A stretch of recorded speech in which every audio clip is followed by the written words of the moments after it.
podcast é apresentado pelo Tecnoblog.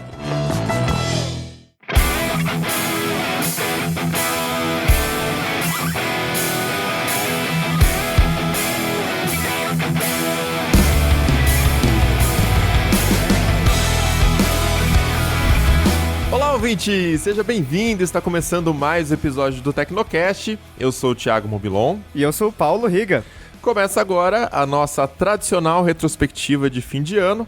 E o programa de hoje será dividido em blocos. Em cada bloco, a gente vai ter um tema específico e 2 participantes da equipe do Tecnoblog. Então aguenta aí que a gente já começa depois de um aviso do nosso patrocinador.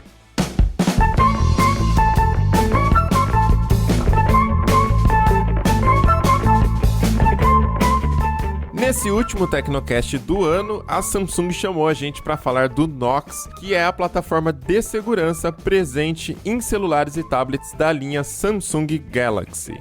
O Knox está por trás de diversos recursos de segurança criados pela Samsung para você ficar mais tranquilo. Por exemplo, muita coisa da nossa vida gira em torno do nosso smartphone. É nele que você guarda suas fotos, e-mails, documentos do trabalho, informações de cartão de crédito e muito mais. Mas, e se você perder? Ou pior, e se roubarem o seu celular com todos esses dados importantes? Vamos torcer para que nada disso aconteça, mas se acontecer, tem o recurso Buscar o Meu Telefone, que permite não só localizar o seu smartphone perdido, mas também acionar um comando remoto para bloquear a tela, fazer o backup dos seus dados importantes para a Samsung Cloud e, em último caso, excluir tudo que estiver salvo no aparelho. E a segurança é um ponto de destaque nos aparelhos da Samsung. Para quem tem filho pequeno, por exemplo, tem o modo infantil, que impede o acesso a conteúdos potencialmente nocivos. Você configura uma senha e libera só o que for seguro. Lembrando que na loja da Samsung existem cerca de 3.000 aplicativos gratuitos e pagos para as crianças aprenderem e brincarem. Assim você pode deixar o tablet na mão da criança e ficar mais tranquilo. Dá até para definir um limite de tempo de uso. E toda essa proteção é possível por causa do Samsung Knox, que foi projetado para garantir a integridade dos dados de empresas e organizações com regras bem rígidas de segurança. Mas ele também funciona para deixar as pessoas como eu e você mais tranquilas. Então, para saber mais sobre o Samsung Knox, o Buscar o Meu Telefone e todas as soluções de segurança da Samsung, dá uma olhada na descrição desse Tecnocast, que tem todas as informações, e inclusive um vídeo que a gente fez demonstrando os recursos para deixar você mais protegido.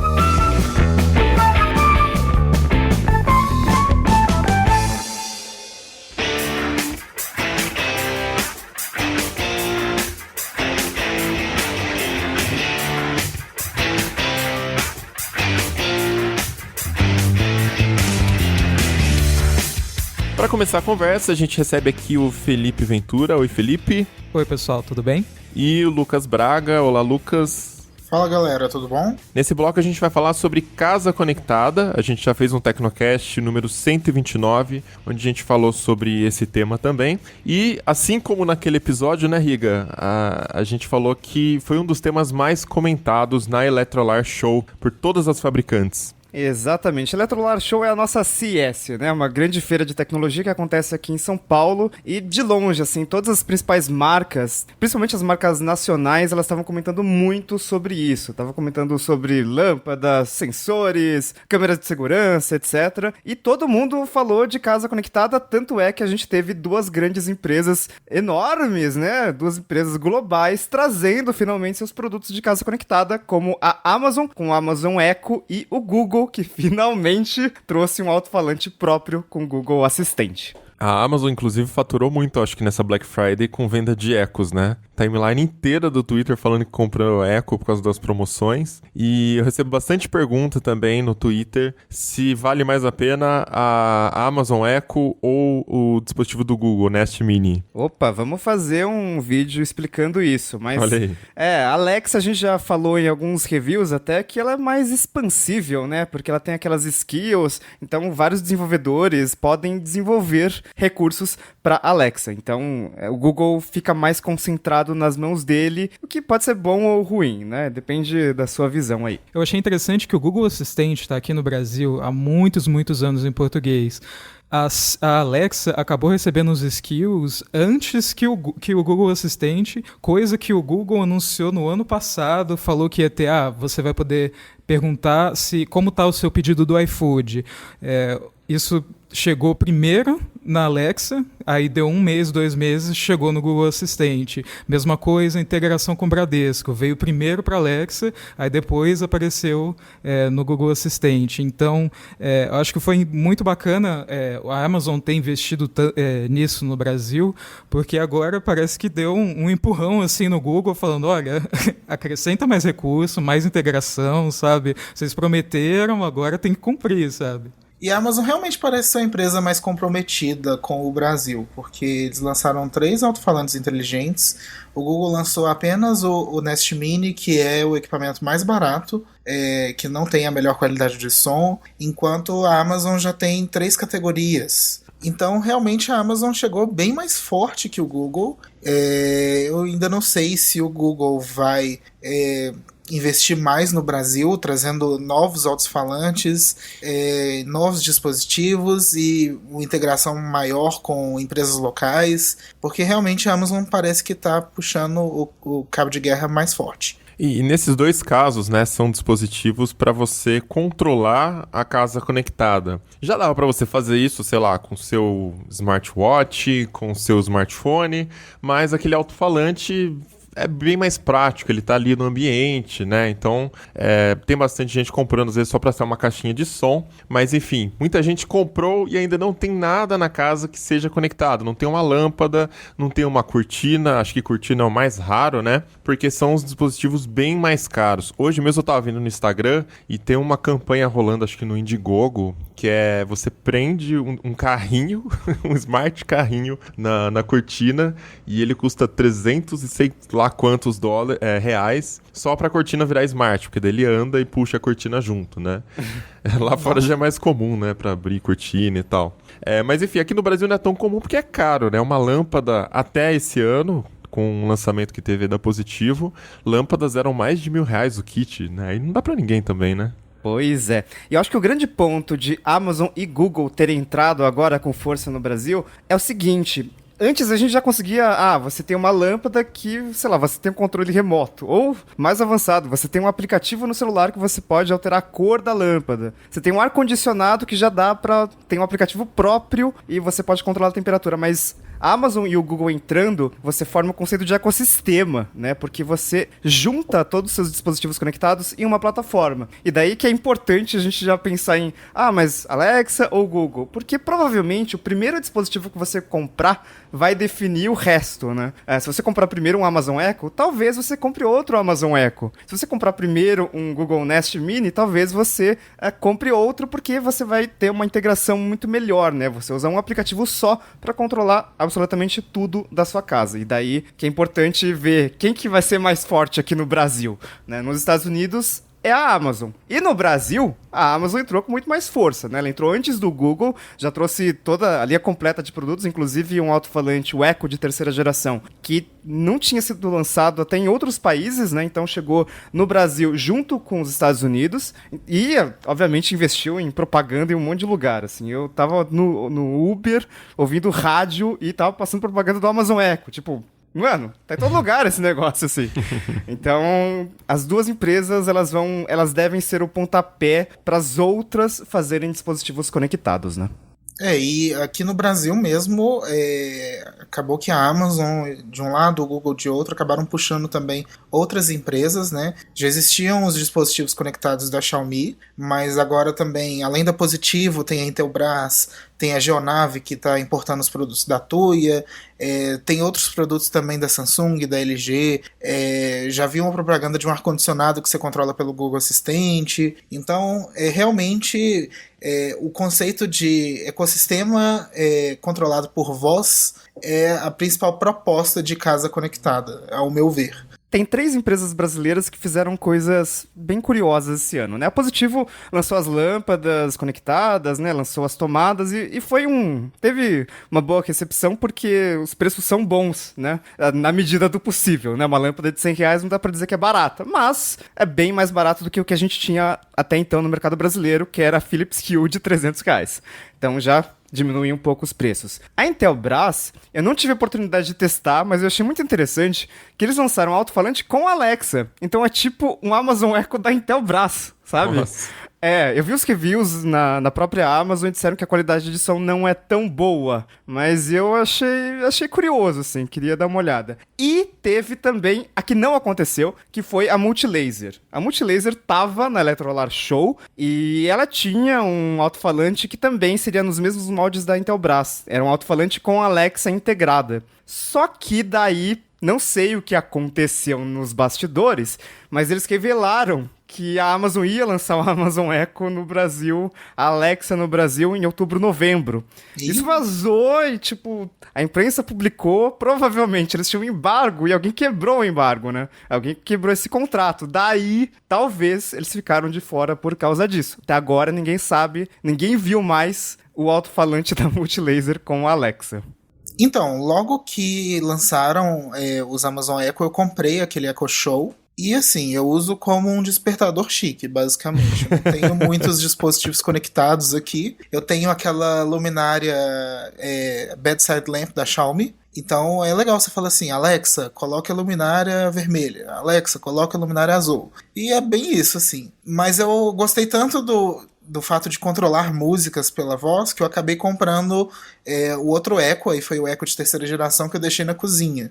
E uma coisa muito interessante pra mim é o drop-in. Então, eu tô aqui no meu quarto e eu quero falar com alguém na cozinha, eu simplesmente Cara, eu acho abro... isso muito perigoso. Mas é muito legal. Perigoso. É muito legal. Inclusive, pra assustar as pessoas, recomendo. Porque, sei lá, você tá no seu quarto, né? Vai, você não sei o que você tá fazendo lá e de repente alguém faz um drop-in aí, enfim. Ah, não. Mas eu assim, como uma pessoa comprometida com a privacidade, eu deixo sempre a câmerinha fechada, né? Eu deixo o drop-in só de voz. Ainda assim, né? Bom, não sei. Mas deixa pra lá isso aí, velho. Enfim, coloquem no não perturbe se vocês não quiserem ser perturbados, porque com o não perturbe o drop-in não funciona automaticamente. Então é isso, casa conectada é o cúmulo da comunicação. Você usa um alto-falante pra falar com uma pessoa do outro cômodo da casa, em vez de simplesmente ir lá. Muito bom. Eu concordo, mas eu quero fazer só uma correção. Não é o cúmulo da comunicação, é o cúmulo da preguiça. Isso de cúmulo da preguiça, eu comprei até hoje, porque não estava disponível, um equipamento de controle remoto da Geonave. Então eu vou simplesmente falar assim, Alexa, coloque a TV na Globo. Ele vai ligar a TV no canal certo. Alexa, ligue na Netflix. Então, Alexa, mude o ar-condicionado para 20 graus. Então eu acho que é contribuindo aí para a preguiça e para o sedentarismo do brasileiro.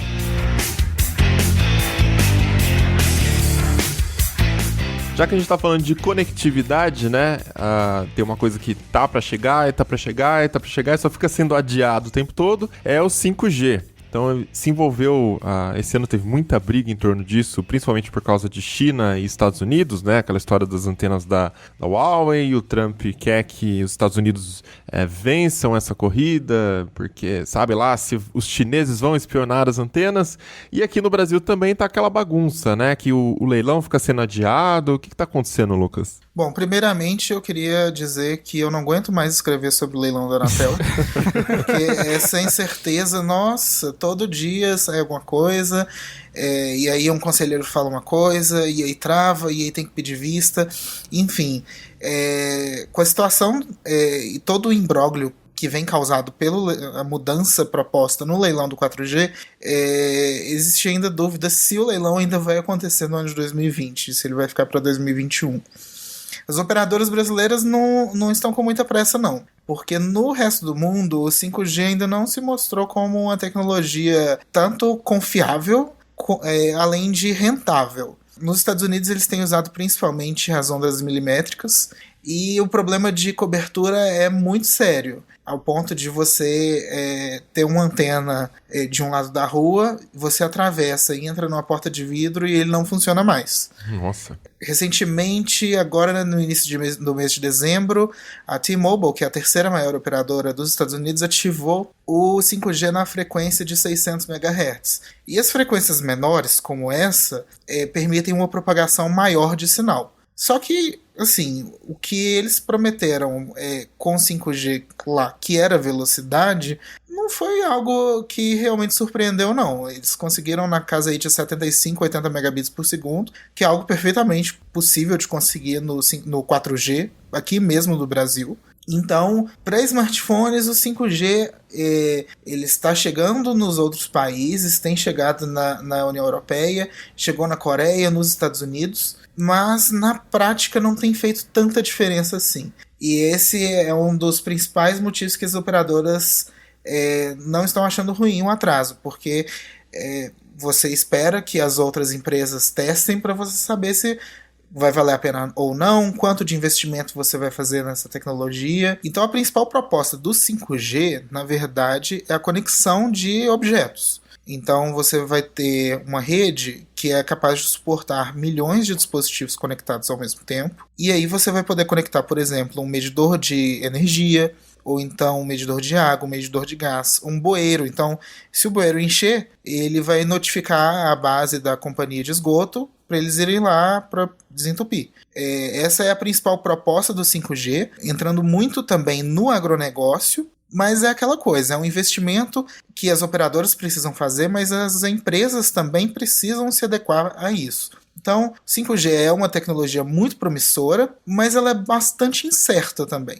A gente fez um podcast, um Tecnocast só sobre 5G também, e uma das coisas que a gente citou, seguindo essa linha, né, dos bueiros que você falou aí, era, por exemplo, substituir os humanos que vão lá fazer leitura do relógio de energia por um chip de 5G que já faz essa transmissão, né? Sim. O 5G, por ter essa capacidade aumentada de conexões simultâneas, ele facilitaria o uso desses dispositivos ele baratearia, inclusive, né, o uso de dispositivos que não transmitem muitos dados. É aquele dispositivo que ele precisa ter uma confiabilidade muito alta, ele precisa estar sempre conectado, não pode falhar, mas ele vai transmitir alguns kbytes de informação, às vezes por mês, ou às vezes uma vez na vida, né? Por exemplo, um sensor de incêndio, né? Ele só vai transmitir a hora que estiver pegando fogo e espera-se que nunca transmita, né? Mas ele precisa estar lá conectado, então a rede precisa suportar uma quantidade maior de conexões. E eu acho que nesse ponto de economia às vezes de recursos, para, por exemplo, concessionária de energia, que nem você falou, de água, saneamento, e vai ser muito legal. E até também se existir pacotes específicos para o consumidor final. Então, por exemplo, você contrata um plano de 5G, que te dá direito a conectar mais, 3 dispositivos de casa conectado, vamos dizer assim. Não necessariamente de casa conectada, mas, por exemplo, uma coleira no seu cachorro com rastreador, ou um rastreador para sua bike, né? É aquela coisa que está lá conectado, não vai usar muito dado, mas precisa estar na rede para você localizar. Para não correr o risco de, por exemplo, acabou sua franquia de dados, né? Aí pronto, sua casa inteligente está lá, e você separado, não consegue controlar, não consegue saber onde está seu cachorro, etc. Realmente essa é uma questão muito importante da franquia, né? Do 5G, porque toda vez que a gente fala do 5G, ou reclamam que, aqui não tem na minha cidade nem tem 4G, ou fala, a 5G vai comer minha franquia, se hoje com 4G eu já gasto rápido, com 5G mais ainda, né? E nos Estados Unidos, por enquanto, as operadoras não estão colocando uma franquia fixa, assim, mas fala que se passar de 30 gigas por mês, eles podem cortar a velocidade em horários de pico, sabe? É o famoso ilimitado mais limitado americano, né? Ilimitado enquanto der, sabe? E, enfim, mas essa é uma questão importante que a gente vai ter que ver daqui pra frente, mas, pelo menos no Brasil ainda precisa fazer o leilão, decidir quando que vai fazer o leilão, fazer esse leilão, implementar. E sem contar as ameaças que estão rolando por parte do presidente Trump, né, em cima do governo brasileiro também, para que o governo brasileiro não adote as antenas da Huawei, e aí fica aquela briga, né, os Estados Unidos brigando com a China, um acordo comercial que também é outra coisa que está sendo adiada, igual os leilões da Anatel, esse acordo entre os Estados Unidos e China, toda hora vai sair, não saiu ainda, agora, enfim, aproximaram mais as conversas, mas enquanto isso o Brasil também, por ter um governo que está tentando se alinhar muito aos Estados Unidos, também fica no meio da guerra aí, né, que se adota a antena da Huawei, aí se prejudica com outro parceiro comercial, enfim. Vamos ver o que vai acontecer com isso aí no final. Inclusive a Telefônica, que é a dona da Vivo no Brasil, já anunciou que vai ter outras fornecedoras além da Huawei no Brasil. Então, se prevenindo de qualquer sanção que possa acontecer no futuro, a operadora realmente já vai estar um pouco melhor encaminhada e não ser tão afetada assim. Agora, é claro que 5G não é só pro seu smartphone, a gente já cansou de falar sobre isso em Tecnocast, em especial e tudo mais, mas é claro que smartphone é um dos grandes usos, e eu tive no Havaí, no evento da Qualcomm, onde eles sempre apresentam um chip novo, eles estavam bem otimistas, e eu acho que eles deveriam estar mesmo, porque afinal de contas, né, eles ganham dinheiro com isso, mas eles estavam bem otimistas com 5G, eles deram um número ali, que, por exemplo, em Frankfurt, com as antenas atuais, com as torres atuais, os locais atuais de 4G, as operadoras poderiam instalar equipamentos nessas torres e já fornecer 96% de cobertura em 5G, por exemplo. Mas é claro que a gente está falando de frequências baixas, a gente não está falando de millimeter wave, que é a tecnologia que aí promete altas velocidades, altíssima capacidade,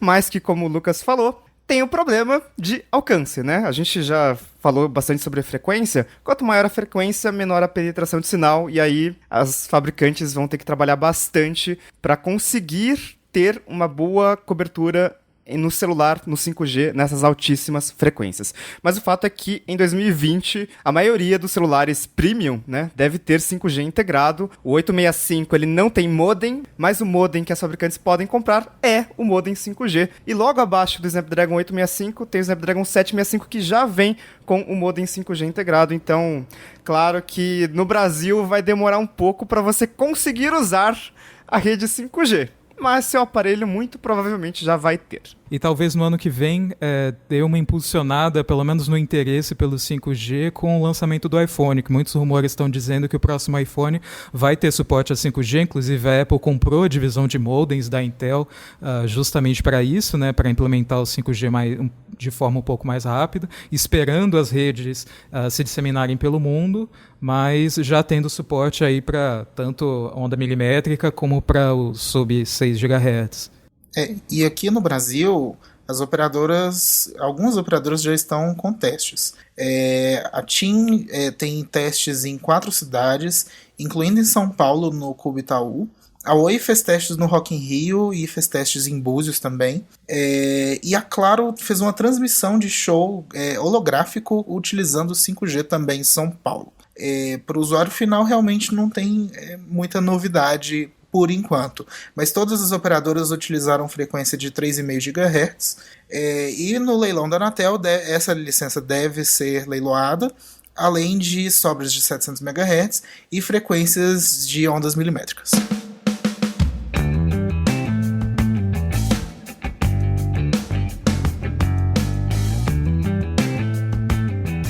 Para conversar com a gente agora sobre Amazon, a gente recebe aqui o Emerson Alecrim. Oi, Alecrim. E aí, galera, beleza? Beleza. E, bom, falei agora há pouco que a Amazon chegou forte com o dispositivo de casa conectada, a linha Echo.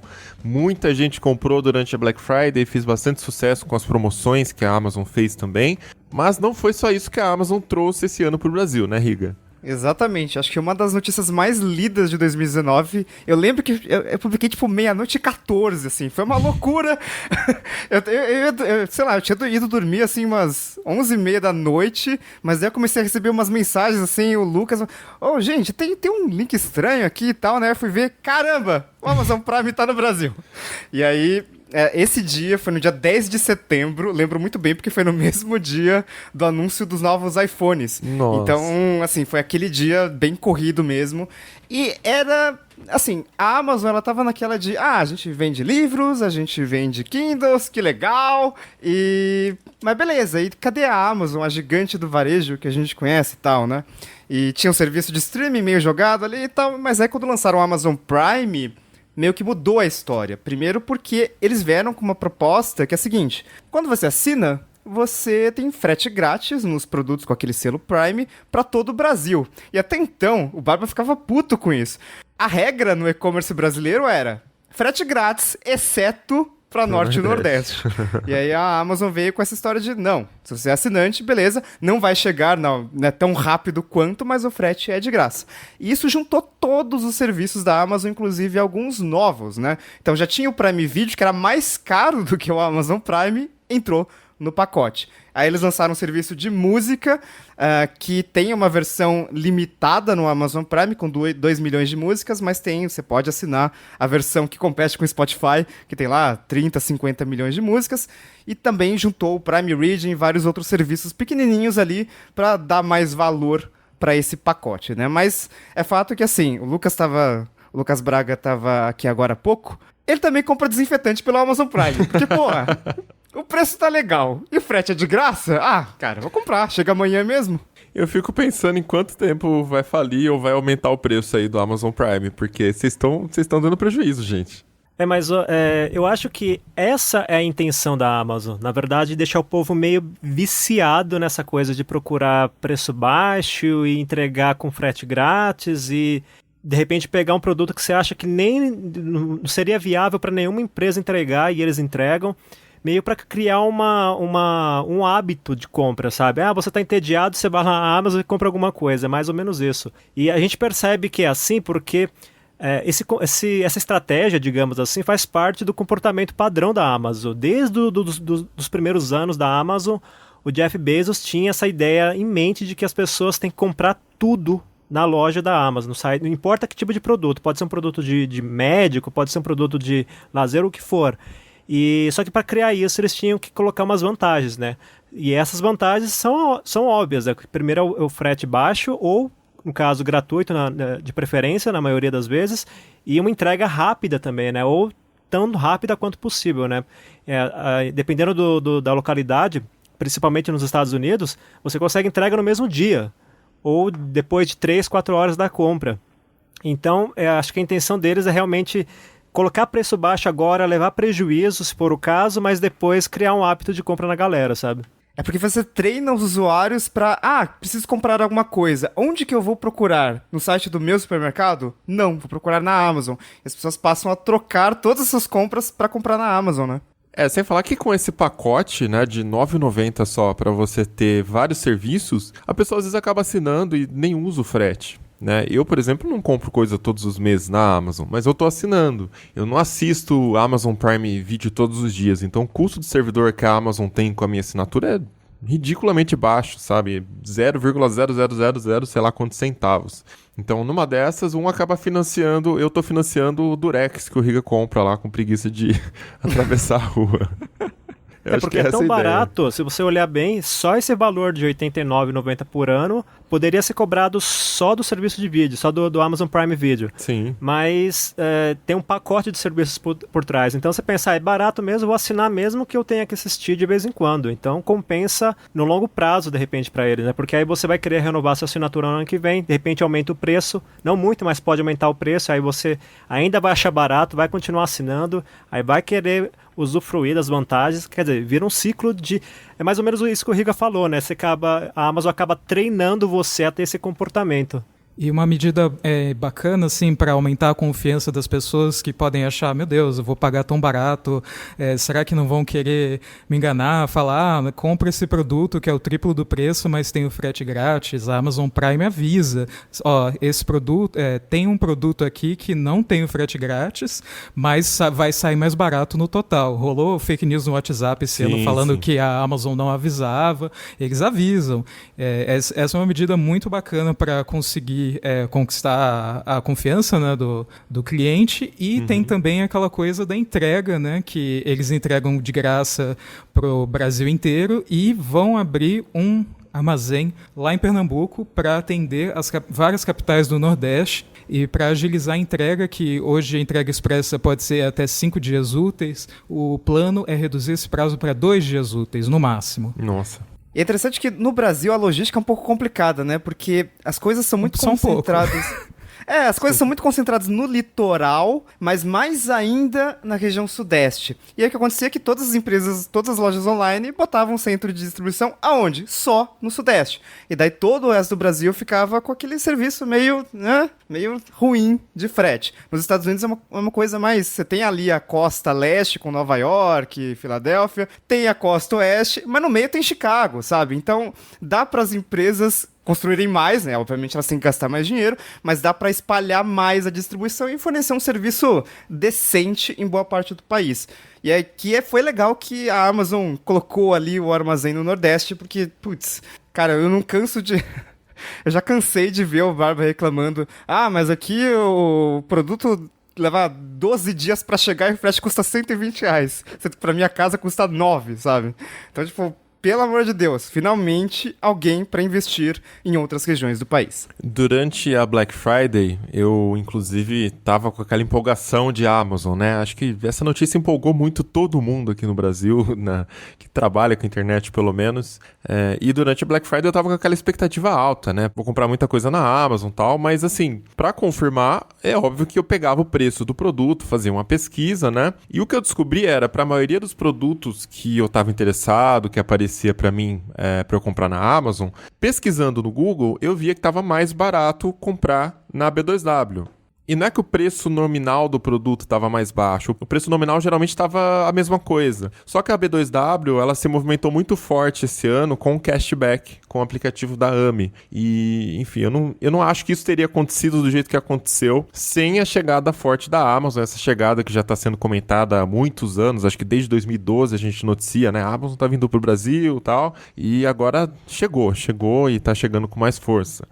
Então acho que, assim, o principal ponto positivo, se a gente ainda não colheu os frutos dessa chegada do gigante Amazon, a gente vai começar a colher daqui para frente, porque os e-commerces que já existiam no Brasil também estão se movimentando de forma bastante agressiva. A B2W, por exemplo, a maioria das compras que eu fiz durante o Black Friday, eu fiz nas lojas da B2W por causa do aplicativo AMI, que estava dando aí 20% de cashback na maioria dos produtos, e agora recentemente o aplicativo da AMI também começou a aceitar pagamento de boleto, então aquele cashback não fica preso dentro das lojas, né, do Submarino, da Americanas. Você também consegue pagar sua conta de luz, enfim, sei lá, o que mais você tiver para pagar aí. Então, assim, muitas coisas boas vindo no e-commerce brasileiro. E um comentário sobre Black Friday é que eu tive a impressão de que todo mundo comprou TV nessa Black Friday. Não só o Mobilon, mas, tipo, todos os meus colegas jornalistas compraram. Eu comprei aquela TV da Samsung, porque tava com preço muito bom mesmo. Inclusive, alguns deles usaram a extensão do Tecnoblog para Chrome com histórico de preços. Exatamente. Então foi muito importante para ver se era Black Friday ou Black Fraud, e de fato tinha muita oferta boa esse ano. Acho que os varejistas, eles se mexeram e fizeram uma coisa bem boa esse ano mesmo. Sim, tinha muita oferta com o preço mais baixo. A extensão mostra para você o histórico do ano inteiro, né? Quem quiser instalar no Google Chrome, assistente de compras do Tecnoblog, ela mostra o histórico do ano inteiro, mas além desse histórico, você também tinha essa concorrência entre a Amazon e B2W. B2W oferecendo frete grátis, o cashback, né? E na Amazon você tinha o frete grátis por conta do Prime. Então, a briga foi boa. Tomara que venha melhor ano que vem. Muito melhor. E é claro que a Amazon Echo é importante, a Amazon Prime também é importante, mas a Amazon fortaleceu também o serviço de streaming de vídeo, que já existia há um bom tempo. A gente pensava, nossa, mas será que vale a pena pensar em Netflix ou Amazon Prime Video, né? E agora já vem incluso no pacote e a Amazon tá jogando dinheiro no serviço, assim. Entrei no metrô outro dia, tava todo envelopado com uma série do Amazon Prime Video. Eles já confirmaram que vai ter produção brasileira no ano que vem, contrataram executivos, assim, alto escalão da concorrência, e também aqui em toda a América Latina tem conteúdos da Disney no Amazon Prime Video até o ano que vem, quando provavelmente, né, a gente finalmente deve receber o Disney Plus, mas por enquanto você já pode ver, tipo, Toy Story 4 no Amazon Prime Video, sensacional. E essa coisa de pegar executivo de outras empresas, acho que o nome mais importante é do João Mesquita, né, que foi o cara que transformou o Globoplay, né. Essa coisa do Globoplay de um ano pra cá, de colocar várias séries e aumentar o conteúdo, etc., foi ideia desse cara, o João Mesquita, e a Amazon do nada chegou lá e falou, olha, a gente quer você trabalhando aqui, né, roubou o cara, né, e foi uma perda, nos bastidores da Globoplay a gente sabe que foi uma perda bem ruim pra eles.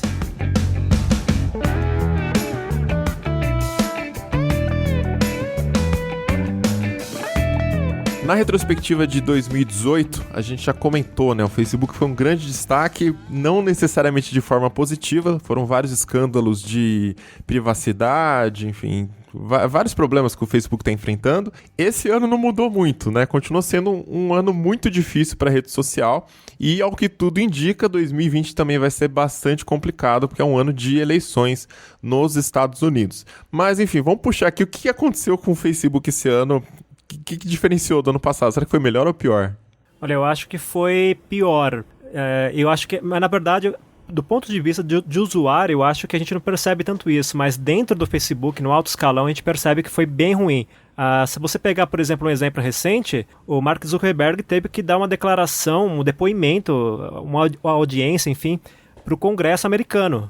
E isso durou várias horas, aí ficou naquele padrão, né, ele todo de terno lá, todo tenso e tudo mais, e falando, e nessa audiência específica o tema era a moeda Libra, né, a moeda digital Libra, e basicamente os congressistas deixaram claro para ele o seguinte, olha, vocês têm vários problemas para resolver e vocês deveriam cuidar disso antes e só depois investir nessa moeda digital, nessa coisa que é tão ousada, né, porque é uma moeda que tem a proposta de ser global, e ficou aquele climão, né, e fora isso, você pega, por exemplo, a multa de 5 bilhões de dólares que o Facebook recebeu esse ano da Comissão Federal do Comércio por violação de privacidade. E aí, se você pegar um pouquinho mais no começo do ano, ali por volta de março, teve aquele ataque terrorista na Nova Zelândia, que matou umas 50 pessoas e que os vídeos foram sendo desse ataque... Ao vivo, né?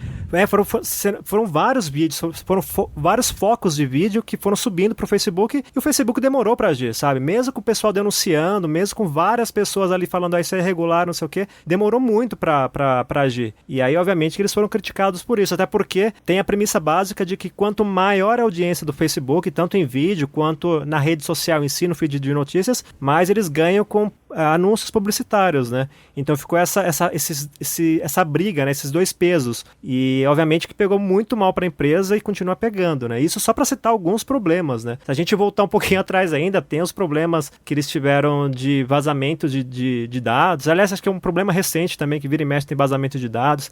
Teve outros problemas de privacidade, enfim, a situação tá bem complicada para eles. Mas é fato que esse ano o Facebook enfrentou problemas diferentes, né? Acho que os 2 anos, tanto 2018 quanto 2019, foram péssimos para o Facebook, mas em 2018 o Facebook enfrentou mais problemas, diria, técnicos, né? De problema de privacidade, com aquele escândalo da Cambridge Analytica, vazamentos de dados, etc. Esse ano foi uma coisa, putz, mas vocês vão deixar esses monte de vídeos, 300 mil vídeos ao vivo com o negócio com o atentado da Nova Zelândia, cara? Tipo, e aí, né? A criptomoeda Libra.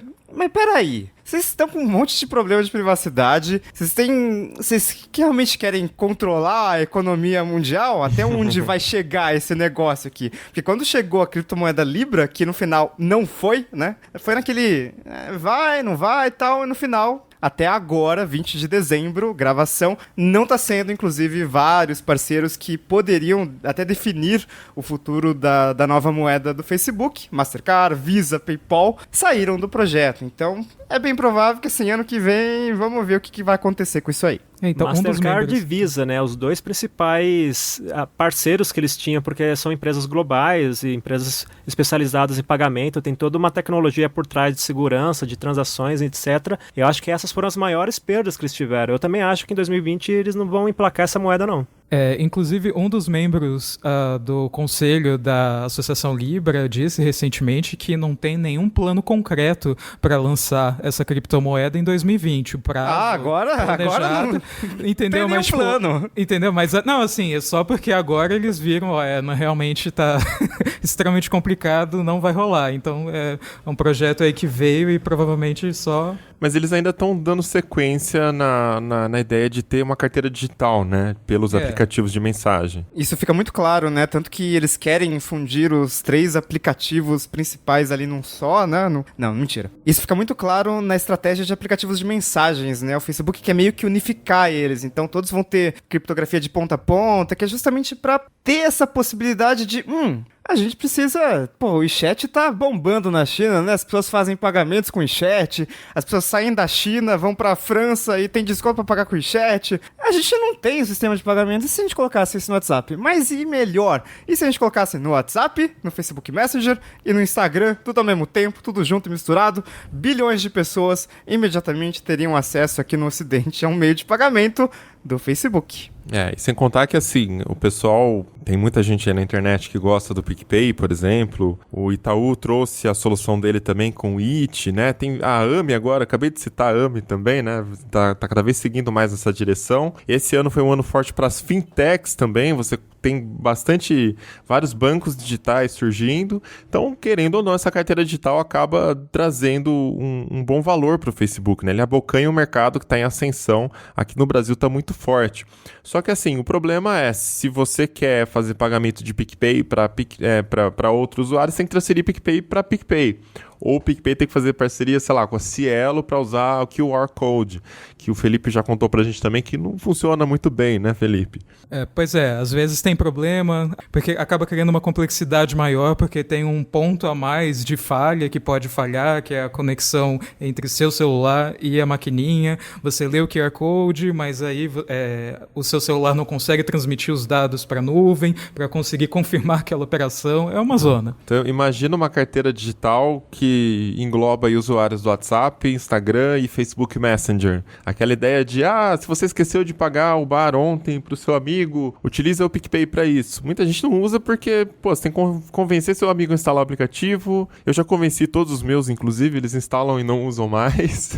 Então, assim, se fosse dentro do WhatsApp, cara, aí essa ideia emplacava de vez. O problema é, o governo dos Estados Unidos está cogitando barrar esse projeto de unificar o WhatsApp, Instagram Direct e Messenger, porque eles acreditam que essa é uma forma de suprimir a concorrência. Então, é uma das milhões de investigações antitrust que o Facebook está envolvido esse ano. Ele está sendo investigado pelo Departamento de Justiça, pelo americano, pelo Congresso dos Estados Unidos, pela FTC, pela Comissão Federal de Comércio, que deu a multa de 5 bilhões, e eles estão cogitando pedir no ano que vem uma liminar para impedir que o Facebook faça essa união dos aplicativos, inclusive porque essa união dos aplicativos poderia dificultar uma possível divisão do Facebook no futuro, porque tem uma ideia assim, girando no ar que o Facebook deveria ser quebrado em várias empresas, talvez separando o Instagram em outra parte, o WhatsApp em outra parte.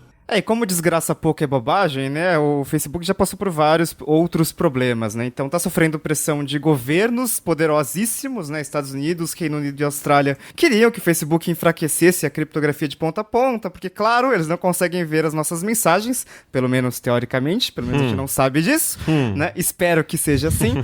Mas, e eles também deixaram funcionários terceirizados ouvirem as mensagens de voz do Facebook Messenger, que não é criptografado, né? As mensagens de voz não são criptografadas de ponta a ponta, e o objetivo era melhorar a ferramenta de inteligência artificial. O velho dilema dos dados dos usuários para treinar inteligência artificial. Se você for ler o contrato deles, vai estar assim: a gente não consegue ouvir a sua mensagem, asterisco. Aí lá embaixo vai estar assim: a gente consegue ouvir.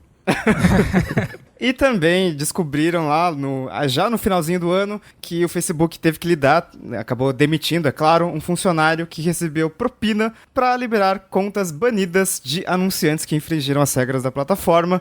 Então o funcionário recebia um dinheirinho e pronto, o anunciante podia fazer tudo de novo, todas as cagadas ali. Mas felizmente esse problema pelo menos foi resolvido. O fato é que espero que o Mark Zuckerberg esteja muito bem, porque ele vai ter que resolver um monte de problema em 2020. Um monte! Bem, eu acho que ele ainda tá, né, apesar de tudo, porque, olha, se a gente levar em conta o Facebook, o Instagram e o WhatsApp, se somar toda a base de usuários ativos por mês, chega a quase 3 bilhões de pessoas, né? É 2,8 bilhões, mas enfim, arredondando aí, chega a quase 3 bilhões de pessoas. É muita gente, tanta gente que faz sentido que o governo americano esteja em cima, né? Porque, você imagina, se eles conseguem realmente integrar esses 3 serviços e criar uma carteira digital, imagina o poder que eles vão ter se a gente considerar que eles têm uma base de quase 3 bilhões de usuários ativos. Então, pelo menos nesse ponto, a gente tem que dar o braço a torcer que eles estão ainda bem, financeiramente eles estão muito bem. Mas, de fato, tem essa limitação do governo e também tem a limitação técnica, que esse ano foi o ano de todos os serviços do Facebook caíram ao mesmo tempo. Então, do nada, o Facebook não funciona, o Instagram não funciona, o WhatsApp não funciona, o Messenger não funciona, não consegue enviar mensagem, não consegue receber mensagem, fazer login. Então, tipo, acho que eu nunca escrevi tanto post em um ano sobre o Facebook e o Instagram e o WhatsApp estarem fora do ar no Brasil, no mundo, afeta, e é complicado porque cai, tipo, 5 minutos, afeta bilhões de pessoas. Sim, né? E é muito dinheiro que o pessoal não consegue movimentar. A economia depende dessas ferramentas hoje em dia. E eles querem aumentar ainda mais a dependência disso com a carteira digital. Então, é um pouco preocupante. Imagina você pagar o seu almoço e não passa de jeito nenhum. Vai ter que lavar prato. Ou pagar no PicPay. Olha aí. Tem um monte de empresa que depende hoje do WhatsApp, né? Não só para suporte ao cliente, mas para receber pedidos. Isso acontece muito em cidade interior, por exemplo. E aí imagina, né? Os caras ficam uma hora sem... Numa hora de almoço, por exemplo, um restaurante, eles ficam uma hora sem receber mensagem do WhatsApp e imagina o prejuízo que eles vão ter, né?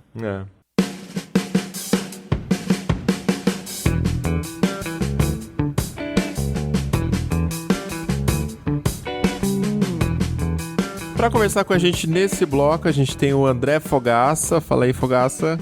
Oi, eu sou Fogaça.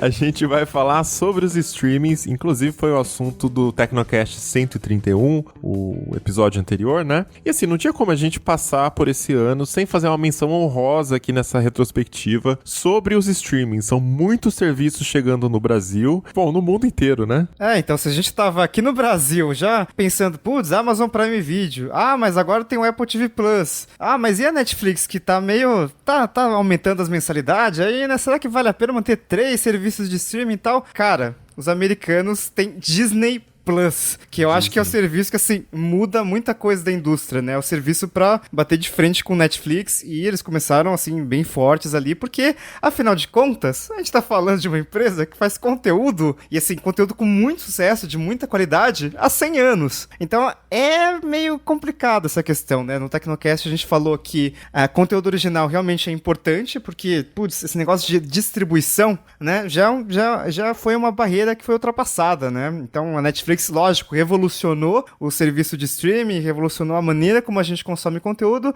mas a gente já passou dessa fase. E agora talvez ganhe quem tiver o melhor conteúdo. E quem vai ganhar? Por enquanto a Disney ganha uma largada maior, porque tem Disney, Pixar, Marvel, Star Wars, National Geographic e ESPN. Acho que é um bolo de conteúdo para criança, adulto, idoso, para qualquer pessoa, né? Mas a HBO também tá chegando com a HBO Max, que tem um pacote também nesse calibre, com todos os tipos de conteúdo, e com desenhos que marcaram nossa infância, vários desenhos que marcaram a nossa infância, até filmes, que também são muito famosos, enfim, que fazem o watch time aumentar no catálogo. Inclusive, isso foi uma coisa que a gente falou bastante no último episódio, né, que como é importante para esses serviços terem o watch time agora. O Felipe até comentou, né, que ele tem o costume de assinar um serviço para assistir uma série específica, depois ele cancela esse serviço e assina outro para ver uma série específica, e essa é a vantagem do streaming, né, diferente das TVs que você precisava ter um contrato ali de fidelidade, eles negociavam essa fidelidade com algum brinde, tipo, um ponto extra ou um desconto na mensalidade. No streaming você não tem nada disso, o preço é fixo para todo mundo, você tem às vezes algumas categorias, como o Netflix tem plano família ou plano de entrada com a resolução menor,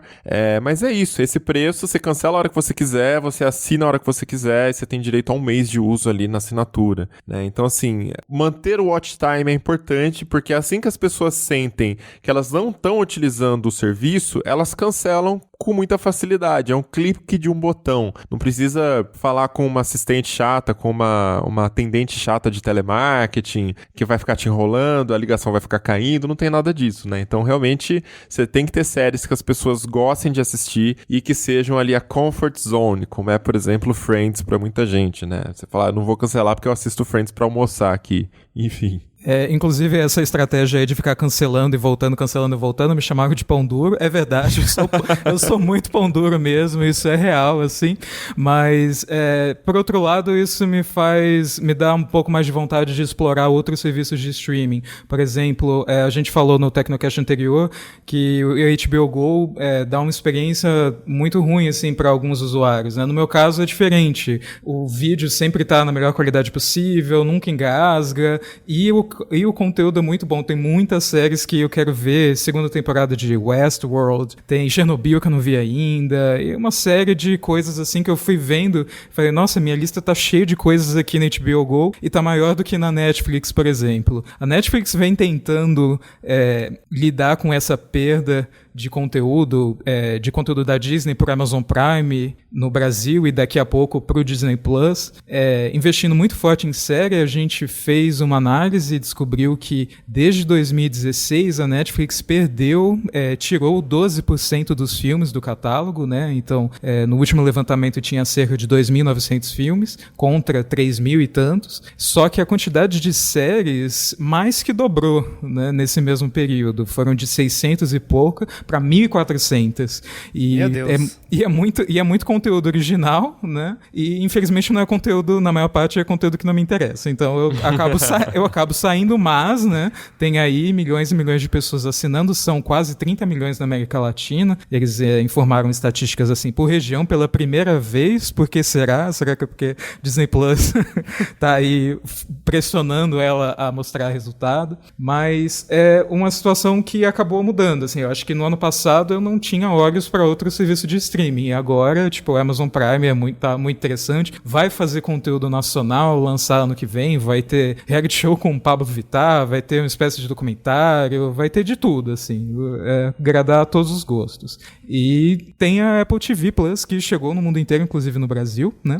Com o catálogo ainda pequeno também, eu acho que o principal problema do Apple TV Plus é que você entra, tem muita coisa e tá misturado com as séries que eles lançam pro serviço de streaming, né? Então aí se a pessoa que tá usando ali às vezes não conhece muito bem como é que funciona, não presta atenção, corre o risco da pessoa comprar um filme, porque eles colocam em destaque, né, lançamentos. Ontem eu tava olhando o Rei Leão, por exemplo, tá lá já no Apple TV e, enfim, era, sei lá, R$50, sabe? Então, assim, se a pessoa não presta atenção, sabe, acaba comprando sem perceber, compra o filme. Então tem, acho que 3 ou 4 séries originais que estão ali rodando no serviço de streaming. E o pessoal já tá falando que é bem chata. Eu não vi ainda, que é aquela Si, com Jason Momoa. Eu tô assistindo a The Morning Show, já tô terminando também. Foi a que mais me chamou a atenção. Enfim, a Apple tá vindo devagarzinho ainda, né? Com poucas produções. Ela não chegou como os concorrentes, né? Com um catálogo já pronto e com muita coisa ali. E ela chegou de uma forma diferente. Claro que isso é reflexo da pouca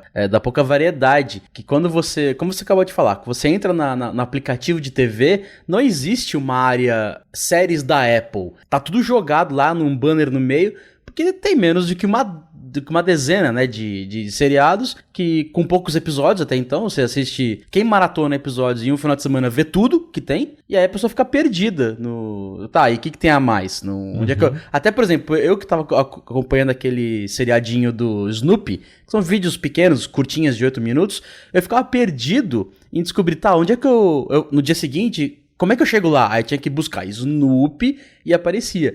E uma coisa que me deixou um pouco curioso é que, não sei se em todos os serviços de streaming, mas pelo menos Netflix e Amazon Prime, que são os que eu tenho, isso acontece, aparece uma barrinha de progresso na thumb, lá em algum lugar, pra dizer, você já assistiu esse episódio ou você não assistiu esse episódio. O do Snoopy eu tinha que lembrar o último que eu assisti, porque não marca. Ele simplesmente tá a lista lá. Não tem, tipo, próximo. Eu já vi esse, eu não preciso voltar, entendeu? Tim Cook conserte isso urgente.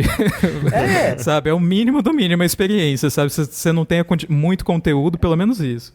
Vamos supor que você lembra o que você assistiu, mas vamos dizer assim, você começou a ver Sim agora, aí Mobilon, você não gostou. Aí daqui 3 meses, você fala, não, deixa eu tentar ver de novo, vai que eu não entendi direito, ou vai que é diferente. Você nem lembra onde você parou, aí você tem que ver tudo de novo, porque... Ou vendo até se... Será que eu lembro alguma coisa que passou? Eu acho estranho. Na minha, ela tá mantendo a sequência, assim, na TV, na Samsung.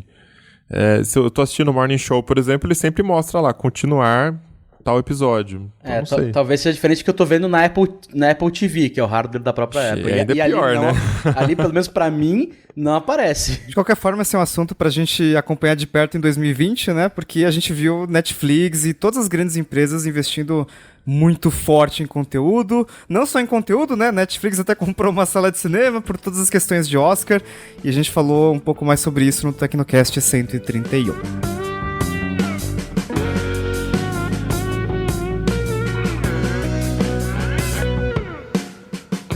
Pra gente fechar esse bloco aqui de fatos marcantes do ano de 2019, a gente tem que citar também os primeiros detalhes da nova geração de consoles. Fogaça continua aqui no papo, mas pra completar essa conversa, a gente traz a nossa especialista de games, Vivi Werneck. Olá, Vivi. Oi, Mobilon. Oi, Riga. Oi, Fogaça. Oi, todo mundo que tá escutando. Quais são os destaques aí, Vivi, dos novos consoles? Porque a gente não tem pra comprar ainda, né? Mas o que eles estão sendo... O que anunciaram até agora? Não tem, né? Então, o PlayStation 5 e o recente, né, Xbox Series X... Pelo amor de Deus, que nome horrível.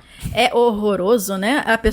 O pessoal gosta de um X, né? E o engraçado é que o pessoal tava brincando que, bom, temos o Xbox One e a versão turbinada dele foi o Xbox One X. Então a versão turbinada do Xbox Series X vai ser Xbox Series X ao quadrado, ou uma coisa do tipo, porque fica até difícil de falar. Eu que sou carioca, tô tentando não puxar tanto no X, mas não dá. É Xbox Series X. E ainda teve aquele Xbox One S que era o meio turbinado, né? No meio do caminho. Isso. Mas pelo menos o Xbox Series X, a gente sabe como é que ele vai ser, né? O design dele, né? Isso, né?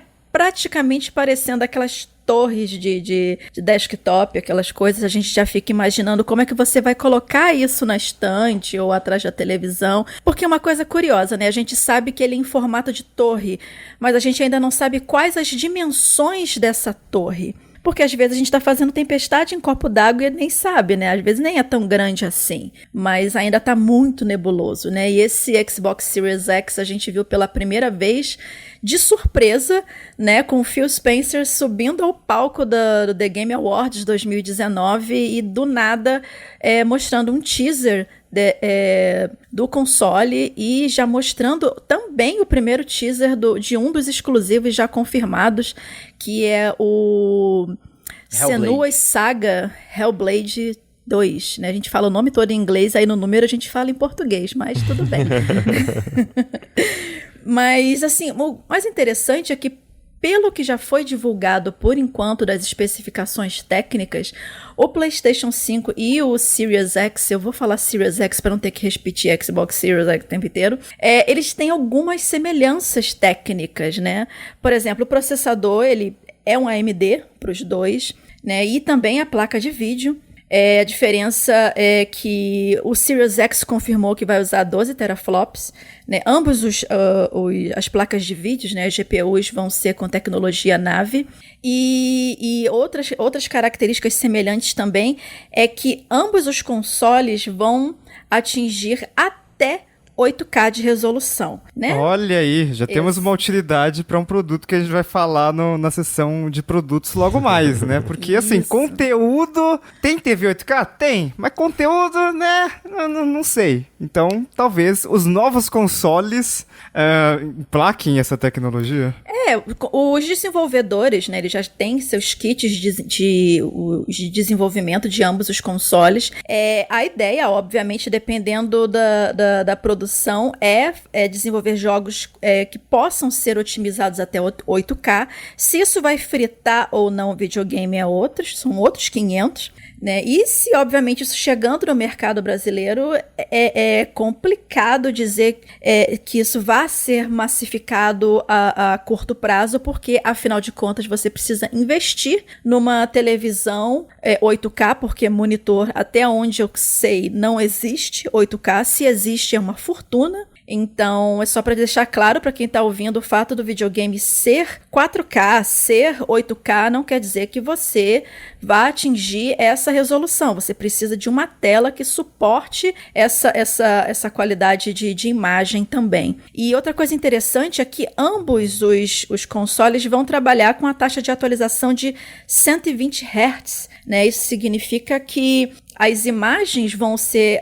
apresentadas de uma forma cada vez mais dinâmica, sem aquela sensação de recorte na tela, né? Então isso também é uma coisa bem interessante e já era pedido desde dessa atual geração, né? O PlayStation 4 e o Xbox One X. Mas acho que a melhor mudança nos dois consoles é que o disco rígido morreu, né? Tipo, acabou essa coisa com a agulhinha lenta que fica demorando nos loadings dos jogos, né? Graças a Kratos, isso acabou. Né? Só pode ter sido intervenção dele, né? Então, ambos os videogames vão trabalhar com SSD, só que ainda não tem confirmado qual é a capacidade desse SSD. A gente lembra, né? Não sei, as pessoas podem lembrar que no lançamento, tanto o PS4 quanto o Xbox One chegaram com 500 GB de HD. Depois vieram as versões mais turbinadas com 1 TB. Agora eu não sei se eles vão meter logo de cara 500 GB de SSD ou 1 TB de SSD, mas deve ser por aí, porque por mais não dá que pra isso nada, né? vai encarecer o produto, vai porque é um SSD, mas levando em consideração que os jogos hoje em dia, os AAAs, você não consegue, AAA seriam os jogos mais blockbusters, os mais hypados, os mais falados, você não consegue instalar por menos de 40 GB, isso só o jogo base, porque você instala os 40 GB e já logo de cara já coloca mais 2, 3 GB de atualização necessária para rodar, né? O famoso patch do Day One, né? Que eles corrigem as coisas durante o beta. E no caso do SSD, teve... A Microsoft não comentou ainda muito sobre desempenho. Óbvio que vai carregar tudo mais rápido. Mas a Sony, quando começou a falar um pouquinho mais sobre o PlayStation 5, né? Deu seu primeiro detalhe, falou que o jogo do Homem-Aranha, o mesmo que lançou pro Play 4, rodando no Play 4 Pro com HD... Ele rodou 19 vezes mais rápido no SSD do Play 5. Ele carregou um mapa de 15 segundos, ele baixou pra 0,8 segundo. Nossa. Então, assim, 0,8 segundo, literalmente você piscou o olho e já carregou o mapa inteiro novo, entendeu? Uhum.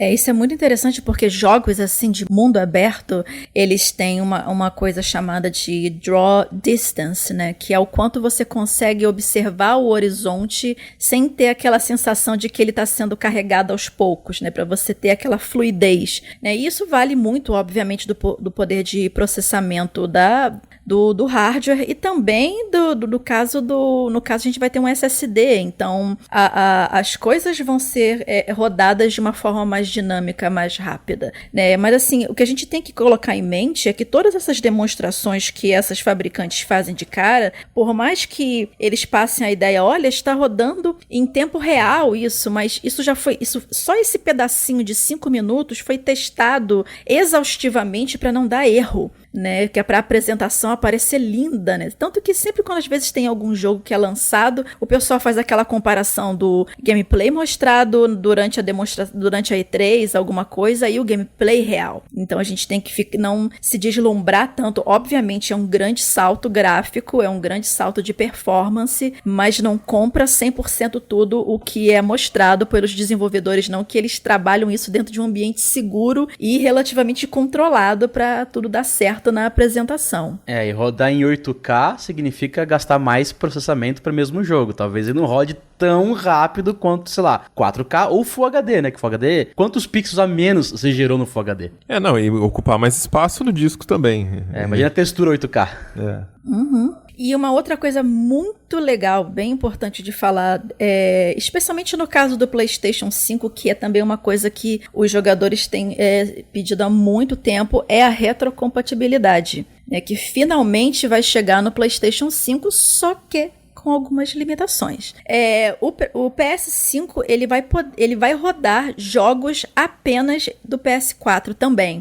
Né, óbvio, além dos próprios jogos do PS5. Já a Microsoft, ela já está bem à frente em relação a isso. Ela já oferece esse recurso de retrocompatibilidade e no Series X ela vai dar suporte aos jogos das 3 gerações passadas do Xbox, que é o Xbox só esse nome, Xbox 360 e o One. Louco, hein? Então, abriu o leque, enquanto o PS5 aos poucos está engatinhando nisso, né? E assim, eu jogo muito no PlayStation, eu prefiro o PlayStation, mas a parte online, o serviço online da Microsoft está anos-luz do que a PSN está oferecendo hoje em dia, tanto com a parte da integração do Xbox com o PC, o Game Pass é maravilhoso.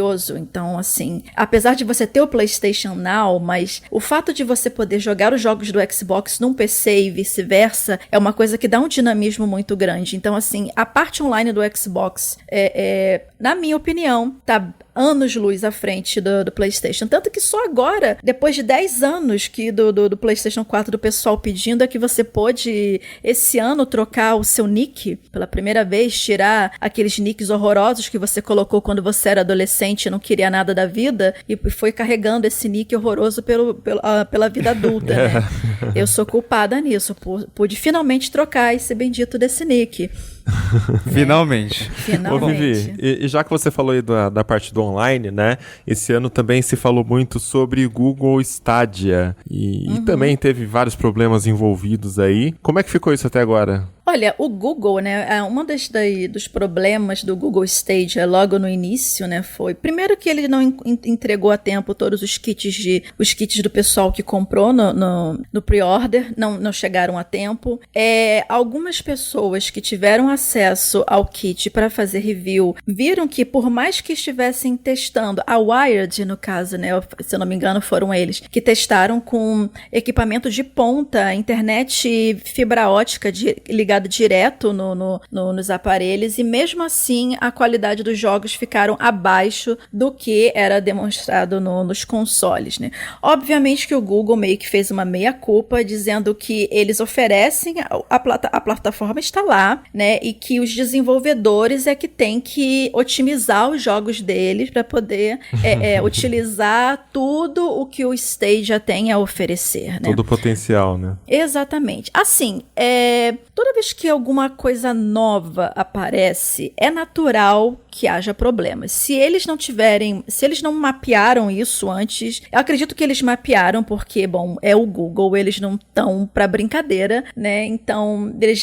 provavelmente já tinham isso em mente, que não iria sair 100% certo, por mais que eles não possam assumir que deu errado, né?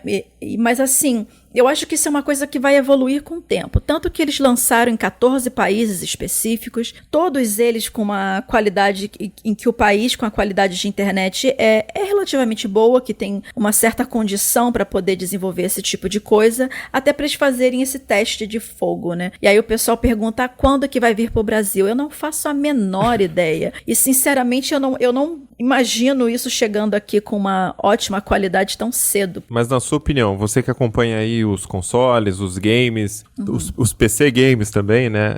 Você acha que essa abordagem do Google, ainda que esteja numa fase inicial, né, tem potencial para bater de frente com consoles e outros formatos aí? Olha, eu acredito que tem potencial sim. Eu ainda não consigo fazer uma projeção assim tão agressiva como eles fizeram do tipo, fim dos consoles, porque há uma diferença entre você dedicar um hardware específico para rodar um jogo do que você depender da nuvem para rodar esse jogo para você em servidores a quilômetros e quilômetros e quilômetros de distância, né? Então, eu acredito que assim vai ter nicho para esse tipo pro Google Stadia, até pela versatilidade que ele propõe. Não é só você jogar na TV, você pode estar viajando a trabalho, você tem uma assinatura do Stadia, você pode jogar o mesmo jogo que você estava jogando em casa no computador, ou no tablet, ou no celular. Então essa versatilidade é interessante, apesar do Nintendo Switch ter também essa versatilidade, mas é a questão da biblioteca de jogos e a suposta qualidade visual, né, de ambos os jogos. Então há mercado, né? Só que, assim, dizer que seria o fim dos consoles, eu achei muito prematuro do Google bater nessa tecla por enquanto. Bom, acho que voltaremos com esse assunto na retrospectiva de 2020, porque os 2 consoles chegam no final do ano que vem, né? Isso. E o Google Stadia deve expandir aí também. Não sei se Brasil vai dar muito certo, porque a gente sabe das nossas limitações, das nossas conexões, né? Mas torceremos. É verdade.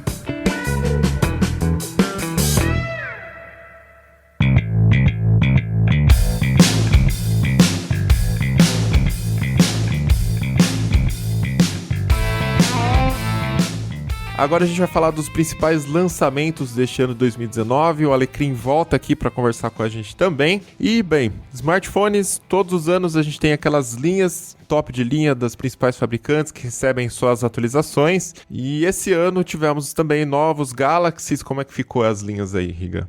O primeiro flagship do ano sempre é um Galaxy S, né? E esse ano a gente teve o Galaxy S10. A Samsung costuma reservar as maiores novidades para a geração par de Galaxy S, né? Então, no Note 9 era meio que um incrementozinho ali do Note 8 e tal. E o Note 10 teve mudanças, eles tiraram o Notch tradicional, botaram a câmera ali no cantinho da tela, né? Mas meio que um buraco ali no cantinho da tela. A gente teve leitor de impressões digitais na tela, que foi uma tendência, né? Vários, até smartphones intermediários acabaram adotando essa tecnologia, ainda que de uma forma meio capenga ali, mas a do Galaxy S10 foi muito boa, um leitor ultrassônico, e é um smartphone que, assim, foi pra começar o ano bem, né? Porque, nessa Black Friday, já que a gente já falou tanto de Black Friday, tava com preço legal, e é um smartphone que ele é muito completo, né? Ele tem uma tela sensacional, ele tem um desempenho muito bom, as câmeras não tem muito o que falar, né? Continua tirando fotos incríveis até a noite. Então, assim, a Samsung realmente se deu muito bem esse ano com o Galaxy S, né? Mas ele ficou um pouco ofuscado com o lançamento da linha Note, eu achei. Sério? Eu achei que a linha Note chegou, assim, com... Porque antes ela tinha muito aquela cara de, é um aparelho gigante pra usar com canetinha. E agora não, é um aparelho, sei lá, pra mim a impressão aparelho ficou gigante diferente. sem a entrada pra fone de ouvido. Que foi a Samsung demorou pra tirar, zoou a Apple porque tirou, mas era questão de tempo, né? E aconteceu. Eles já tinham tirado de alguns modelos intermediários, como o A60, mas o Galaxy Note 10 foi o primeiro grande lançamento deles sem a entrada de fone de ouvido. Mas, né, rumores dizem que ela tá preparando um Galaxy Note 10 Lite, que aí vai voltar essa entrada de fone de ouvido. Meu Deus do céu. Mas só pra explicar, eu acho que essa minha impressão com o S10 e Note 10 é mais ou menos a impressão que a gente tem com os iPhones, que inseriu a linha Pro, né, que é uma linha mais cara, uma linha Premium, que já vem lá desde o iPhone 10, então meio que tirou um pouquinho o foco dos iPhones menores, que eram o iPhone 8, depois virou o iPhone 10R, agora o iPhone 11, né? Então assim, continua sendo um aparelho, topo de linha, espetacular e tal, mas o Note 10 chegou tão bom que, enfim... É o novo topo de linha ali, né? E talvez outras pessoas devem ter tido essa sensação de ofuscamento, né? Nossa, mas o Note foi muito mais marcante que o S, porque a Samsung meio que tornou o Galaxy Note um Galaxy S com caneta, né? Porque pela primeira vez, a gente tem 2 tamanhos de Galaxy Note, sendo que o Plus, na verdade, é do tamanho do normal do ano passado. Então, na verdade, a gente tem um Galaxy Note 10 e o Galaxy Note 10 Mini, né? O Galaxy Note 10 normal, ele tá super compacto. Super compacto é um modo de dizer, né? Tá super compacto pra um Note, mas ele tá do tamanho de um Galaxy S, né? Então, na verdade, o que a gente teve foi um Galaxy S10 no começo do ano e no final do ano um Galaxy S10 com caneta e quadrado, né? Bom, a Apple também atualizou a linha de iPhones, né, com o novo iPhone 11 e agora a nomenclatura Pro, tirando aí dos MacBooks, e Pro Max para a versão um pouquinho maior. E, bem, foi o primeiro review de smartphone, provavelmente, que a gente deu nota 10 no Tecnoblog. Provavelmente não foi o review, factualmente. Foi uma puta polêmica. Eu fiquei assim umas 3 semanas ouvindo, mas 10 no iPhone, não sei o que, mas sei lá, ele não tem entrada para fone de ouvido, como que vocês deram 10? Mas ele não tem, sei lá, a Siri não é boa. Enfim, mas foi, no geral, no conjunto da obra, foi realmente o primeiro smartphone que ele foi bem completo, né? Quando a gente avalia um aparelho, a gente avalia por categorias, né? Então, tela, software, hardware. Não é que a gente está dando 10 porque o aparelho é perfeito, 10 de 10, mas é que avaliando individualmente cada parte do aparelho e depois fazendo a divisão e tirando a nota geral, acabou que deu 10 mesmo, né? Mas é que assim, pelo que ele se propõe a fazer, a gente achou que funciona muito bem, né? A tela é a melhor tela do mercado. A câmera é realmente o principal ponto dos novos iPhones. Todo mundo que pegou um falou que é impressionante. Isso vale desde o iPhone 11 normal até o iPhone 11 Pro Max. Então, assim, no final das contas, é realmente um aparelho muito bom, muito bem construído. A Apple acertou esse ano, né, na construção dos iPhones, mas cobra o preço. E aí não vale 10, né? Com certeza. A gente não tem o quesito preço ou custo-benefício para fazer essa nota, né? Se tivesse, talvez, provavelmente, né, não seria 10. Mas o iPhone 11, o não Pro, foi 9.4. Não vi ninguém reclamando, dizendo que, mas o Tecnoblog deu nota muito alta para o iPhone 11, porque também é um aparelho muito bom, né? Assim, números à parte, a tela é sensacional. Acho que as pessoas, esse ano, eu fiquei com uma vibe meio...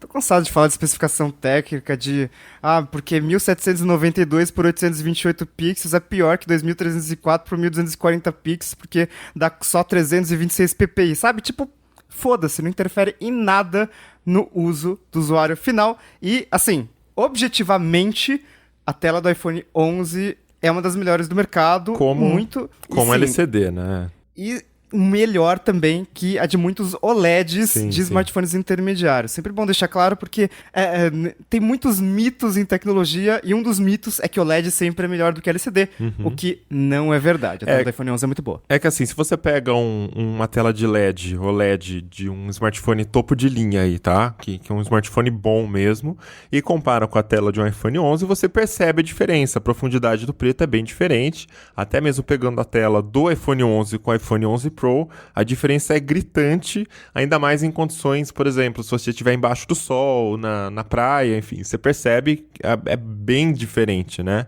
Mas, assim, a Apple acerta muito a mão na calibragem das telas, então o iPhone 11, mesmo tendo uma tecnologia inferior de tela, consegue bater uma lista de aparelhos que colocam a tela OLED, enfim, e não conseguem acertar aí nesse ponto de calibração. Mas esse ano foi o ano dos dobráveis, talvez, né? Eles estão chegando, eles chegaram no mercado, a gente fez um Tecnocast recente para falar de cada um desses aparelhos, inclusive Riga já testou todos, mas ainda chegando com seus probleminhas, muito caro, tela de plástico que não causou boa impressão nas pessoas. Então o Galaxy Fold, a Samsung ainda não lançou oficialmente no Brasil, mas pessoas compraram o Galaxy Fold. A gente tem um Tecnocast com o Nanete, que foi até a Coreia comprar um Galaxy Fold. A história é muito boa.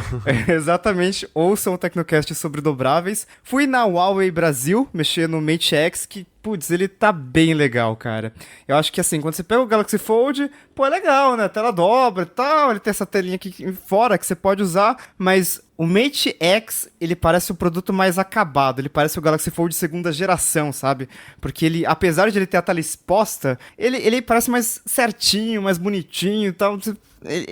não tem bordas ali na tela de dentro, então achei que foi um conceito muito bom. Mas o celular que, assim, atraiu a atenção de todo mundo foi o da Motorola, né? Muito por causa do saudosismo e não tanto por causa de, uau, que tecnologia revolucionária. Porque ali a tecnologia é a tela que, enfim, todos têm e é isso aí, né? Mas eu achei interessante que foi esse o fator que acabou convencendo muita gente, pelo menos com a ideia de celulares dobráveis, né? De você adaptar um celular da década anterior e, não, agora eu vou colocar uma tela enorme nele por dentro e ele tem a telinha por fora e você tem aquele gesto maravilhoso de desligar a ligação, apesar de que ninguém liga mais pra ninguém, mas quando agora vai ter um motivo pra telefonar, que é só fechar o pá e fazer a saída dramática. Assim. Mas não dá pra fechar com uma mão, né? Esse é um detalhe também. Não dá pra você só jogar ele com uma mão e fechar, igual dava pra fazer com o V3. Você acha que tem que botar a outra mão também. Dá sim, tem um jeitinho. Você coloca o polegar ali no meio da tela e fecha com o resto dos dedos, entendeu? Tá. Não é tão prático quanto no V3. Pra jogar mas assim, né? ainda dá pra fazer a fechada dramática ali. Mas eu falei, né, que não teve a tecnologia, mas eu acho que o que chama atenção nos dobráveis, de fato, é o design, não é outra coisa. O chip é o mesmo, o processador, a bateria às vezes aumenta um pouquinho, a tela fica maior, mas aí é quesito de design, né? Inclusive foi por esse motivo que o Mi Mix Alpha chamou tanta atenção da Xiaomi, que ele não é um dobrável de fato, ele é um aparelho de barra, com design fixo, mas a tecnologia utilizada nele também é a tela dobrável que abraça o aparelho, enfim, e aí todo mundo também ficou impressionado ali, né, que legal, o aparelho inteiro é uma tela, é uma barra de tela ali. Eu acho que 2019 foi um ano pra mostrar que design vende muito, porque, assim, design vende até muito mais do que utilidade, esse negócio de especificações, ficar vendo o número, até porque o Motorola Razr, ele tem o Snapdragon 710, então um processador bem inferior ao dos outros, ele tem uma bateria minúscula, porque tem que deixar o aparelho fino igual era o V3, tem uma bateria de 2.500 mAh, não sei quanto tempo vai durar esse celular com a tela ligada, então, assim, apesar de tudo isso, ele foi o que chamou mais atenção, ele foi o que pegou ali na emoção das pessoas, para as pessoas chegarem e falarem, nossa, eu quero esse negócio, velho. Pena que vai chegar muito caro e as pessoas não vão mais querer. Mas todo mundo deseja, né? É. Mas eu acho que antigamente dava pra gente fazer um paralelo com o mercado de smartphones, pegar o mercado de smartphones e fazer um paralelo com o mercado de carros, né? A gente tem, cada montadora tem um design muito seu, muito único, né? Os carros têm ali motor, esse motor é turbo, 1.0, 1.6, tem diferenças de performance, mas no final das contas o design conta muito ainda no mercado automotivo. E nos smartphones, antigamente, isso existia. Você pegava a Nokia, era o design Nokia. Você sabia de longe que aquilo era um Nokia. Um Motorola já tinha aqueles flips, luzes azuis também, as luzes, cada marca costumava usar mais uma corzinha, né, específica. E isso se perdeu um pouquinho com a chegada dos smartphones, principalmente dos iPhones. Acabou que todos os smartphones começaram a seguir um padrão de design e muitos deles, até o sistema operacional, né, influenciados pelo aparelho da Apple, pelo iPhone. Agora, será que com a chegada deste componente de tela dobrável que permite você arriscar mais, brincar mais com o design, será que isso aí muda de novo? Será que o design volta a ser um grande diferencial? É isso que eu tô curioso para ver daqui para frente, hein? Quando baratear, né? Porque agora ainda tá difícil. Só que não foi mil maravilhas pra Motorola o ano todo, né? Legal esse dobrável da Motorola. Pô, eu quero esse dobrável, sabe? Eu quero testar de verdade, ficar 2 semanas com ele, mas a gente testou umas coisas da Motorola esse ano que não... Acho que a maior decepção pra mim do ano de celular foi o Moto G8 Plus. Putz, porque ele era um celular que, já no papel, assim, ele tem tudo pra dar certo. Putz, ele junta as melhores câmeras que a Motorola fez esse ano, bota um processador melhor, a bateria aumentou, porra, que legal, continua com carregamento rápido, mas ele não entrega. Então, assim, as fotos são mais ou menos, desempenho dá umas engasgadas que eu não entendi até hoje, porque o hardware, teoricamente, é bom. E, assim, ele é um smartphone muito mais ou menos. E no Moto G, a gente sempre espera um smartphone que não é muito caro, mas ele é bom pra quase todo mundo. Ele funciona, ele serve pra quase todo mundo. E o Moto G8 Plus, ele foi a minha decepção. Até porque, cara, pra que lançar um smartphone e o sucessor tão rápido, porque esse ano a gente teve o G7 e o G8. Meu Deus, gente! E fora um monte de Motorola One. Eu já perdi as contas, já não consigo mais acompanhar a linha da Motorola, tanto que o próprio pessoal da Motorola, nesse happy hour de fim de ano, tava brincando. Olha, não vai embora ainda não, que talvez a gente lance mais algum smartphone esse ano.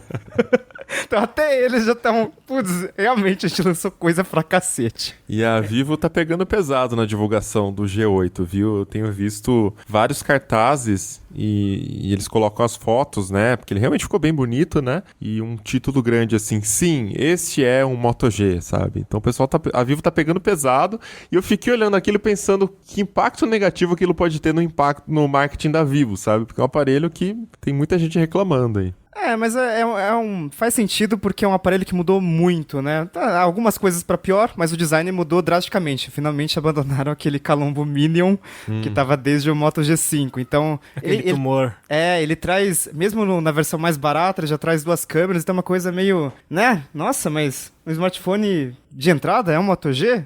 O Moto G deixou de ser Moto G faz um tempinho e esse ano não foi pra melhor, né? Bom, mas pelo menos o Moto G8 Play dá uma equilibrada, né, um pouco nas coisas, porque eu testei esse aparelho e achei que pra categoria dele não era ruim. Ele traz mais bateria, né, são 4.000 mAh, aí vem com câmera tripla, a tela deu uma evoluída, só que assim, ele continua com 2 GB de RAM, né? Um aparelho dessa categoria com 2 GB de RAM é meio, assim, quando eu tava testando, tudo bem, né? Mas eu penso que daqui a uns 3 meses, 6 meses, dependendo das atualizações, de quantos aplicativos o usuário instala, esses 2 GB de RAM vão começar a fazer o aparelho perder desempenho, né? Só que no final das contas, apesar do Moto G8 Play ter sido uma boa evolução, eu acho que também ele não é tão impressionante porque, na verdade, o antecessor dele, que era o G7 Play, era muito básico. Então hoje ele só normalizou, né? Não é que ele evoluiu, a Motorola só normalizou um pouco ele, né? Mas realmente acho que de todas as linhas Moto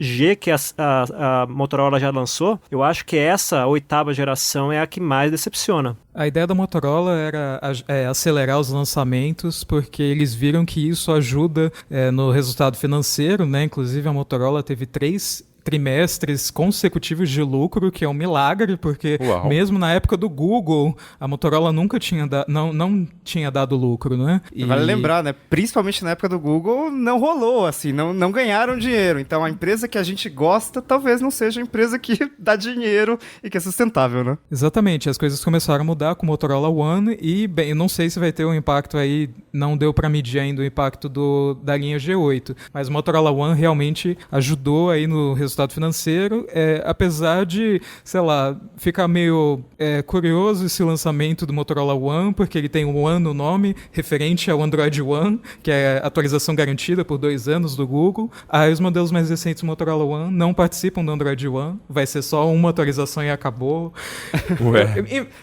Uma bela de uma confusão, assim. Assim, já confundiu o line-up, aí ainda vai confundir, esse daqui vai ter atualização o tempo todo, esse não, enfim, mas aí a Motorola em 2020, vamos ver no que vai dar. Eles conseguiram ser mais confusos que a Samsung, né? Porque a Samsung lançou um monte de Galaxy A, né? E Galaxy M também, mas pelo menos você tem uma ordem ali, né? Você vai do A10, A20, etc. Você vai tendo uma lógica ali. A Motorola não, bagunçou tudo, né? Tanto é que nem eles mesmos estão por dentro de tudo que está acontecendo ali. Pelo menos aparentemente, né? O discurso oficial é que a linha Motorola One não é geracional e que eles lançam um novo Motorola One quando eles descobrem que o consumidor brasileiro quer alguma coisa. Então, oficialmente mesmo, eles desistiram, assim, tipo, cara, a gente acha que o consumidor quer isso aqui, a gente fez pesquisa, então beleza, lançamos. Então acontece de ter vários smartphones, um pra fotografia macro, o outro pra zoom e o outro pra ver no escuro. E aí, enfim, foi uma linha bem grande da Motorola esse ano, mas a Samsung ainda tá na frente com o número de lançamentos, né? A Motorola ainda não conseguiu passar, mas tá no caminho, viu? Mas assim, pelo menos a Motorola tá ganhando dinheiro, a gente não pode dizer isso de outras fabricantes, como a LG, por exemplo. Eu fiz as contas e a LG acumula um prejuízo de 2,5 bilhões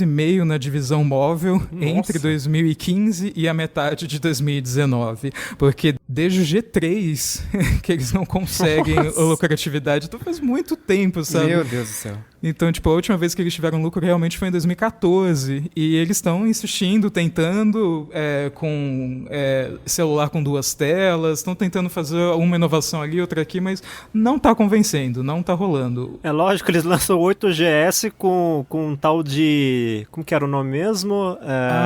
AirMotion, que era pra fazer gestos sobre o aparelho, meio que no lance mágico, assim não funciona. Eu falei no review que é o negócio mais inútil que eu já vi no aparelho, e é mesmo.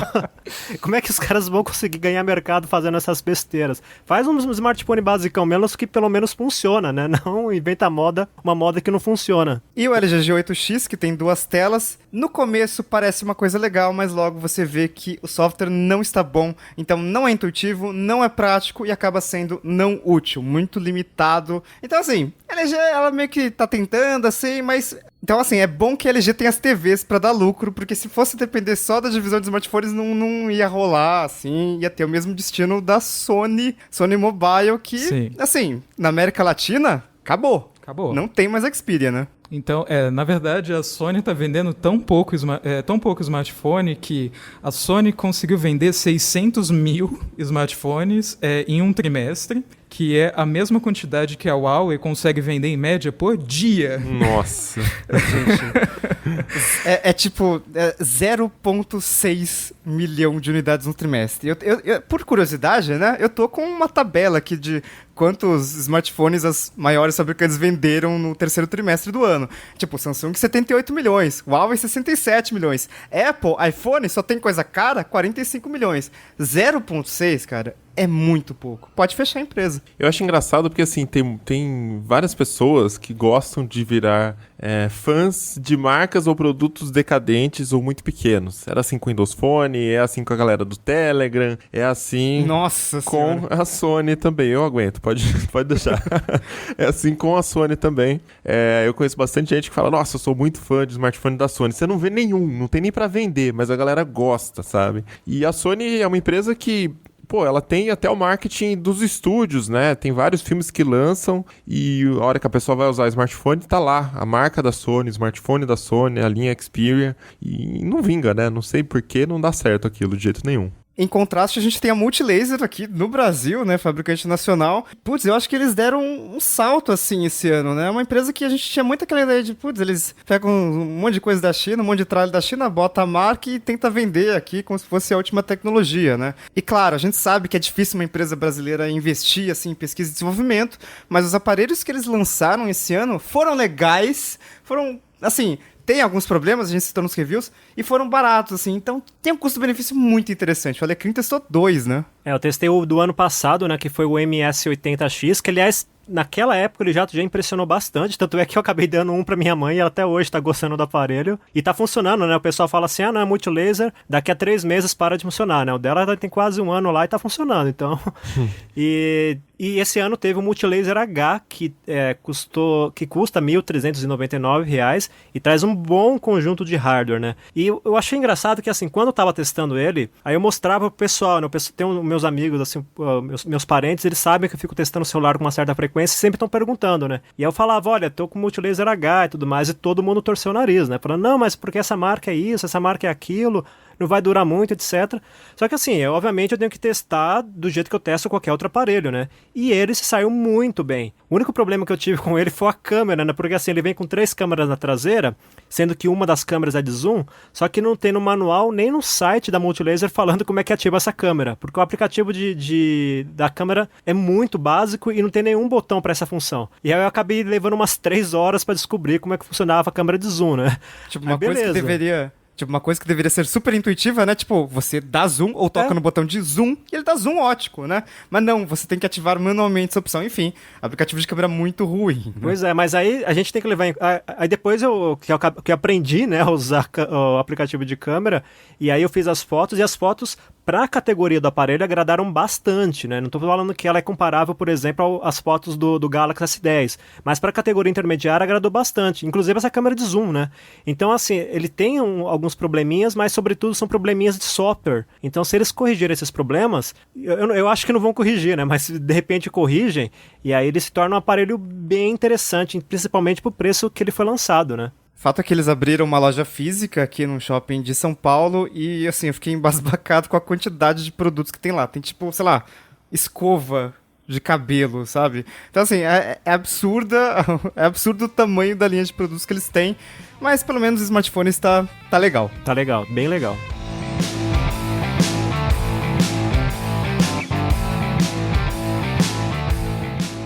Nesse ano a gente teve também uma investida muito maior da Xiaomi no Brasil, de lançar uma série de smartphones. Toda vez a gente acompanhava, foi homologado na Anatel, daqui a pouco vai estar lança mesmo. Então vieram desde Redmi básico até Mi 9T, o Mi Note 10, lançamentos que, sei lá, um mês atrás era só na China, agora já está aqui. Um preço um pouco salgado, mas beleza, de forma oficial, tem o suporte e tal. E é uma iniciativa boa, porque da última vez que a Xiaomi veio aqui, deu tudo errado, né? Eles acabaram saindo, a estratégia não deu certo.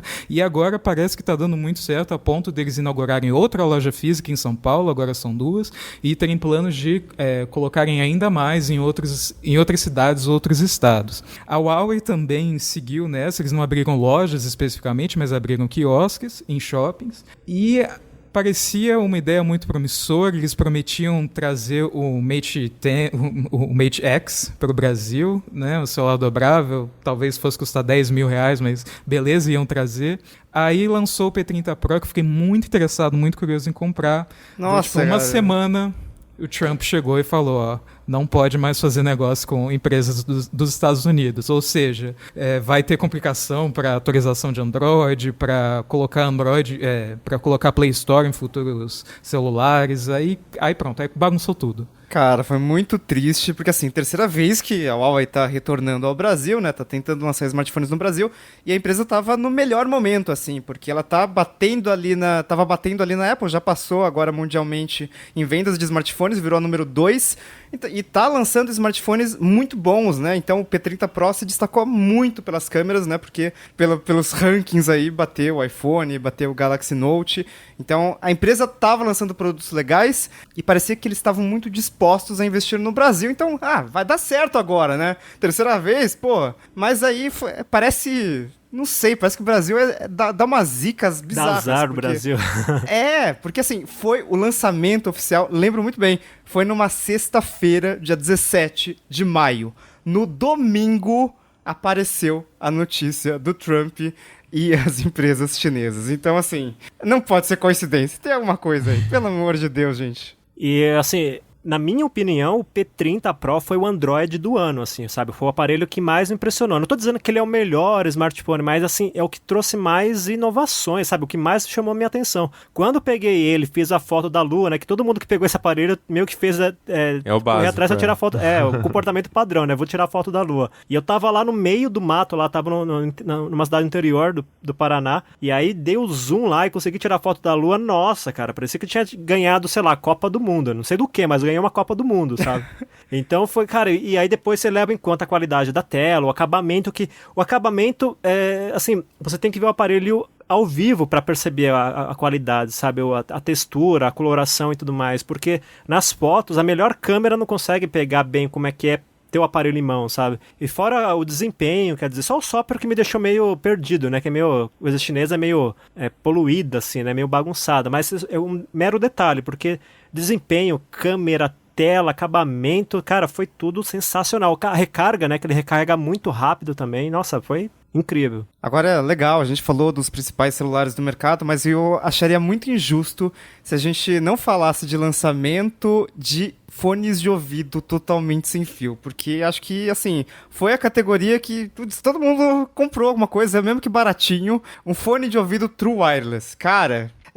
a gente tinha ali os AirPods há um bom tempo, a Samsung já tinha o Gear Icon X, os Galaxy Buds e tal, mas esse ano surgiram vários produtos diferentes, sempre com alguma melhoria, então a gente pensava em, mas se fone de ouvido dura pouco tempo, né, 3 horas e tal.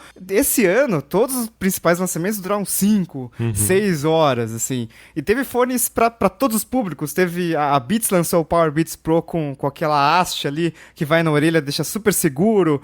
Os AirPods Pro, estou com eles aqui, cancelamento de ruído, cara. funciona muito bem, que é uma reclamação que as pessoas tinham. Nossa, mas isso aqui não isola nada. Lógico, pelo formato do fone, os AirPods não isolavam mesmo, era para não isolar.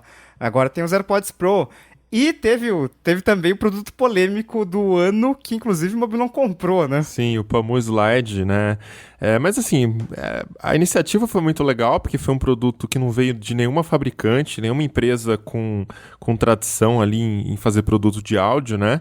Mas, pô, é um produto muito bom, assim. O som é muito bom, a construção é muito boa, a bateria eu acho que é um dos pontos mais fortes desse fone. Ela dura bastante e ainda vinha com um case que tinha 2.000 mAh de bateria.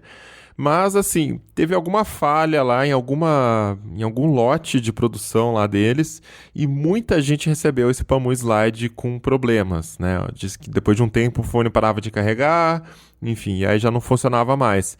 O meu, eu dei sorte, talvez, não sei, funcionou normalmente, mas pelo que eu li, quando eu recebi, eu já fui procurar também, né, o suporte da empresa, eles estavam mandando uma reposição para todo mundo que teve problema. Mas o problema é que tanta gente teve, o fone parou de funcionar, que eu acho que a fila de reposição ficou ali, né, impossível de dar conta num tempo bom, assim, num tempo curto. E durante a Black Friday eles lançaram uma versão nova que vinha com a case pequenininha, né? Então para quem não queria, se economizava ali uma graninha, mas comprava o mesmo fone com a case um pouco menor. Eu achei bem bacana. Aliás, o Instagram estava infestado esse ano de propaganda de fones com projetos em Kickstarter, em Indiegogo, enfim. Eu acabei comprando esse e não me arrependi. E esse Pamu Slide Mini, lógico, também foi infestado de anúncios no Facebook, assim como com o Pamu Slide. Parece que, tipo, de repente, toda vez que eu entrava no Facebook, aparecia Pamu no meu feed de notícias. E, cara, esse anúncio do Mini, a gente consegue ter um termômetro de como foi, porque muita gente reclamando, putz, mas o meu Pamu Slide deu problema, até agora não trocaram e tal. Então, realmente foi um lançamento bem complicado, mas foi um fone de ouvido que, né, impressionou pelo custo-benefício também, né? Se ele não der problema para você. Então, eu tenho um Jabra Elite 65T, que é o modelo do ano passado. Esse ano saiu o 75T com quase nenhuma mudança, mudou um pouquinho de design só. E eu já gostava muito dele. O Pamu chegou e, pô, por ser uma marca genérica, eu não esperava que fosse superar. E ele superou com folga, assim, a qualidade do Jabra. O Jabra usava codec mais antigo, o som não é tão limpo, é meio embolado. O ponto positivo do Jabra é que ele conecta com facilidade. Eu posso deixar ele conectado com um MacBook e iPhone ao mesmo tempo, por exemplo. Ele só recebe a transição de um, né? Mas ele mantém a conexão e ele funciona, assim, ele funciona melhor, né? O software funciona melhor, a conectividade é melhor e tem um aplicativo para eu configurar, equalizar, enfim. Já o Pamu não tem nada disso, né? O Pamu, ele tem alguns probleminhas às vezes para se conectar, ele não perde conexão, a conexão segura bem, é Bluetooth 5, mas eu tenho que sempre lembrar de desconectar ele do Mac para conectar no iPhone, enfim, é meio chato. E por algum motivo ele mostra dois Pamu Slides, um para cada lado, sabe? Ele não mostra um só. O Jabra não faz isso, né? Ele fica só um fone ali. Enfim, ele tem essas coisinhas que você vê que não foi tão refinado assim, porque é um projeto de Indiegogo, né? Mas, assim, pelo preço que eu paguei, é um puta fone, a qualidade de som é muito melhor do que a do Jabra, e eu uso ele no dia a dia, nem uso o Jabra mais. Mas no contraste aí de preços, talvez Review deve sair nos próximos dias, ou talvez já tenha saído quando vocês estiver ouvindo este Tecnocast. Ele chegou nos 45 de segundo tempo, mas talvez os AirPods Pro tenham sido os melhores fones de ouvido True Wireless de 2019. Eita, olha lá, fanboy de Apple, hein? Eita, nossa. E falando de Apple, teve também o lançamento do Mac Pro, que é um computador que causou muita polêmica por causa do preço. Chegando no Brasil, quanto que era? 300 e poucos mil? Ele vai... Por enquanto, o preço máximo dele é R$438 mil. Mas pode aumentar, né?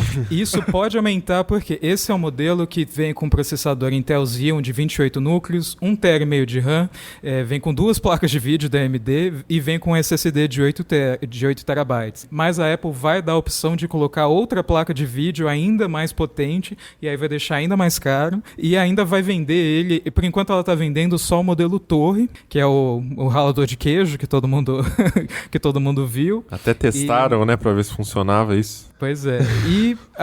Mas eles também vão vender a versão hack, que é basicamente ele virado na horizontal para ficar mais adequado para servidor, tal, que aí vai ser ainda mais caro. E assim, a Apple ela anunciou o Mac Pro junto com outros produtos de consumo, então as pessoas ficaram meio que na impressão de que o Mac Pro, mesmo com o nome Pro, era algo para o público em geral, sabe? Mesmo com um preço alto, né? E que não é o caso, é realmente um produto de nicho. E por isso acaba justificando, pelo menos nos Estados Unidos, um preço mais alto. Às vezes é um preço que acaba se equiparando com Dell ou HP, por exemplo, pelo menos lá fora. Mas as pessoas acabaram ficando extremamente chocadas por ver a opção de eu quero um SSD de 1 terabyte, bota aí mais 3 mil reais. Eu quero... Acho que a parte mais polêmica, pelo menos lá fora, foi da rodinha, né? Porque normalmente ele tem o corpo com um pé fixo. Se você colocar a rodinha, ele fica 3 mil reais mais caro no Brasil, e nos Estados Unidos acho que ele fica uns $500 mais caro. Eu falo, porra, $500 a rodinha, né, pô? Tipo, 4 rodinhas, R$3.200. Uma rodinha é R$800. Cara, uma roda de carro não custa tudo isso, velho. Então, assim, realmente ficou essa impressão. Mas é fato que é uma workstation, não é um computador pra ficar jogando, ficar acessando Facebook, nada disso. Não é nem pro programador, não é nem pro cara que vai mexer no Photoshop. É pra uma aplicação bem mais profissional, que usa muito processamento. E outras workstations da Dell, da HP, vão ter preços equivalentes nas configurações equivalentes, mas a Apple, ela tá muito próxima, né, ela é uma marca muito conhecida entre consumidores e, lógico, né, lançou iPhone 11 Pro, lançou AirPods Pro, lançou Powerbeats Pro, e as pessoas querem ver como que é o Mac Pro. E aí elas veem, $400, né, 400 mil reais. Que absurdo! A Apple está querendo roubar os brasileiros. Outra coisa que acabou deixando um pouquinho o gosto amargo, mesmo lá nos Estados Unidos, é a Apple vender o monitor Pro Display XDR e vender o suporte à parte, né, separado, por $1.000, né, e no Brasil ele vai custar R$8.700. Exatamente. Então... E aí é outra peculiaridade desse público que compra, né? Porque muitas vezes eles já têm uma base ali com suporte a gás ali para ajustar melhor e não precisaria da base. Mas é lógico, porra, o monitor é super caro, Apple. Manda a base, pelo amor de Deus. Autoestima da porra, né? Cobrar $1.000 num... E pra finalizar esses produtos de 2019, a gente teve a primeira TV 8K no Brasil, né? Na cobertura da CES 2019 eu falei que, esse ano é o ano do 8K, inclusive no Brasil, e as grandes fabricantes lançaram TVs 8K. Sony lançou, TCL lançou e Samsung lançou a Q900R. Tem review no Tecnoblog e é aquela história. É um produto de primeira geração e é pra Early Adopter. Early Adopter gasta dinheiro pra ter as primeiras coisas antes de todo mundo. Você precisa de uma TV 8K? Não. É legal pra caramba? Nossa, mano. É muito legal, cara. E a qualidade de imagem, apesar de não ter conteúdo nativo em 8K ainda, né? E a TV tem uma limitação no aplicativo do YouTube, já que muita gente vai falar. O YouTube, ele só exibe até 4K nessa TV 8K. Então também não dá pra ver. Basicamente, o conteúdo que você pode ver é um conteúdo que, sei lá, vai vir por pendrive pra você, como veio pra mim. Mas o upscaling da TV é realmente muito bom. Então, muito bom. Eles conseguiram fazer um trabalho bem interessante, mas produto muito caro, assim como todos os produtos de primeira geração, todos os produtos premium. Não acredito que o 8K vai se tornar mainstream, né? Todo mundo vai ter por muitos anos, assim, pode contar 5, 10 anos. Muita gente vai continuar comprando TV 4K, porque é o suficiente para a maioria das pessoas. 8K é só para quem vê a TV bem coladinho ali, e aí realmente faz algum sentido e ocupa um campo de visão maior. Existe uma curva de popularização aí das linhas, né? A TV 4K, por exemplo, ano passado eu comprei uma de 49 polegadas por R$2.000. Black Friday, promoções, R$2.100. Esse ano eu comprei uma de 65 polegadas por R$2.500. Então, assim, tá muito barato. né? Tem que aguardar a popularização da tecnologia, enfim, leva um tempinho. Mas assim, essa de 8K, eu tava lá no evento de lançamento também com o Riga, né? E eles colocaram a gente numa salinha escura, assim, totalmente escura, com as TVs funcionando, uma 4K e uma 8K. E, cara, é impressionante, o vídeo de 4K funcionava melhor na TV de 8K, ele estava mais bonito na TV de 8K, por causa dos recursos de upscaling. Ela tem um chip lá de inteligência artificial com uma base interna de milhões de imagens para ela usar de referência, para fazer o upscaling. Enfim, realmente a Samsung fez um bom trabalho ali. E é a melhor TV 4K também, né? Então, assim, a TV 8K da Samsung também é a melhor TV 4K, se você quiser considerar assim, porque eles fizeram um trabalho realmente muito bom no painel. Então, assim, eu ainda sou o time OLED, eu gosto do preto do OLED, mas o que a Samsung conseguiu fazer no LCD da Q900R foi uma coisa bem impressionante, assim, ela tem um nível de preto sensacional, tá perfeito. O problema é que eu não tenho dinheiro pra comprar, né? Aí é um problema seu. aí não tem como resolver ainda. Então é isso, vamos chegando ao final de mais um episódio do Tecnocast. Olha aí, Paulo Riga, último episódio do ano, hein? Caramba, chegou o final de 2019, esse ano que parecia que não acabava mais. Gente do céu. 2020 já vai começar a pauleira, né? Porque ali na primeira semana tem CES também, principal feira de tecnologia. Estaremos lá, Paulo Riga vai estar em Las Vegas também, né, Riga? Jogando muito dinheiro nos cassinos. Ou não, né? Só que não, isso não vai acontecer. Mas enquanto isso, vai lá e comenta no Twitter o que você achou deste ano, 2019. Quais são os destaques, na sua opinião? O que vocês acharam? Sei lá, se não entrou alguma coisa nesse episódio, inclusive, comenta lá no Twitter que a gente já lê na caixa postal do primeiro episódio de 2020. Aproveita e segue o novo perfil do Tecnocast no Twitter, @Tecnocast. E você pode falar com a gente também no Twitter, né? Em todas as redes, eu sou @Mobilon. E @Paulo Riga. E por enquanto é isso. A gente se vê de novo ano que vem e boas festas, tudo de bom. Aproveite com moderação. Até ano que vem. Falou! Tchau!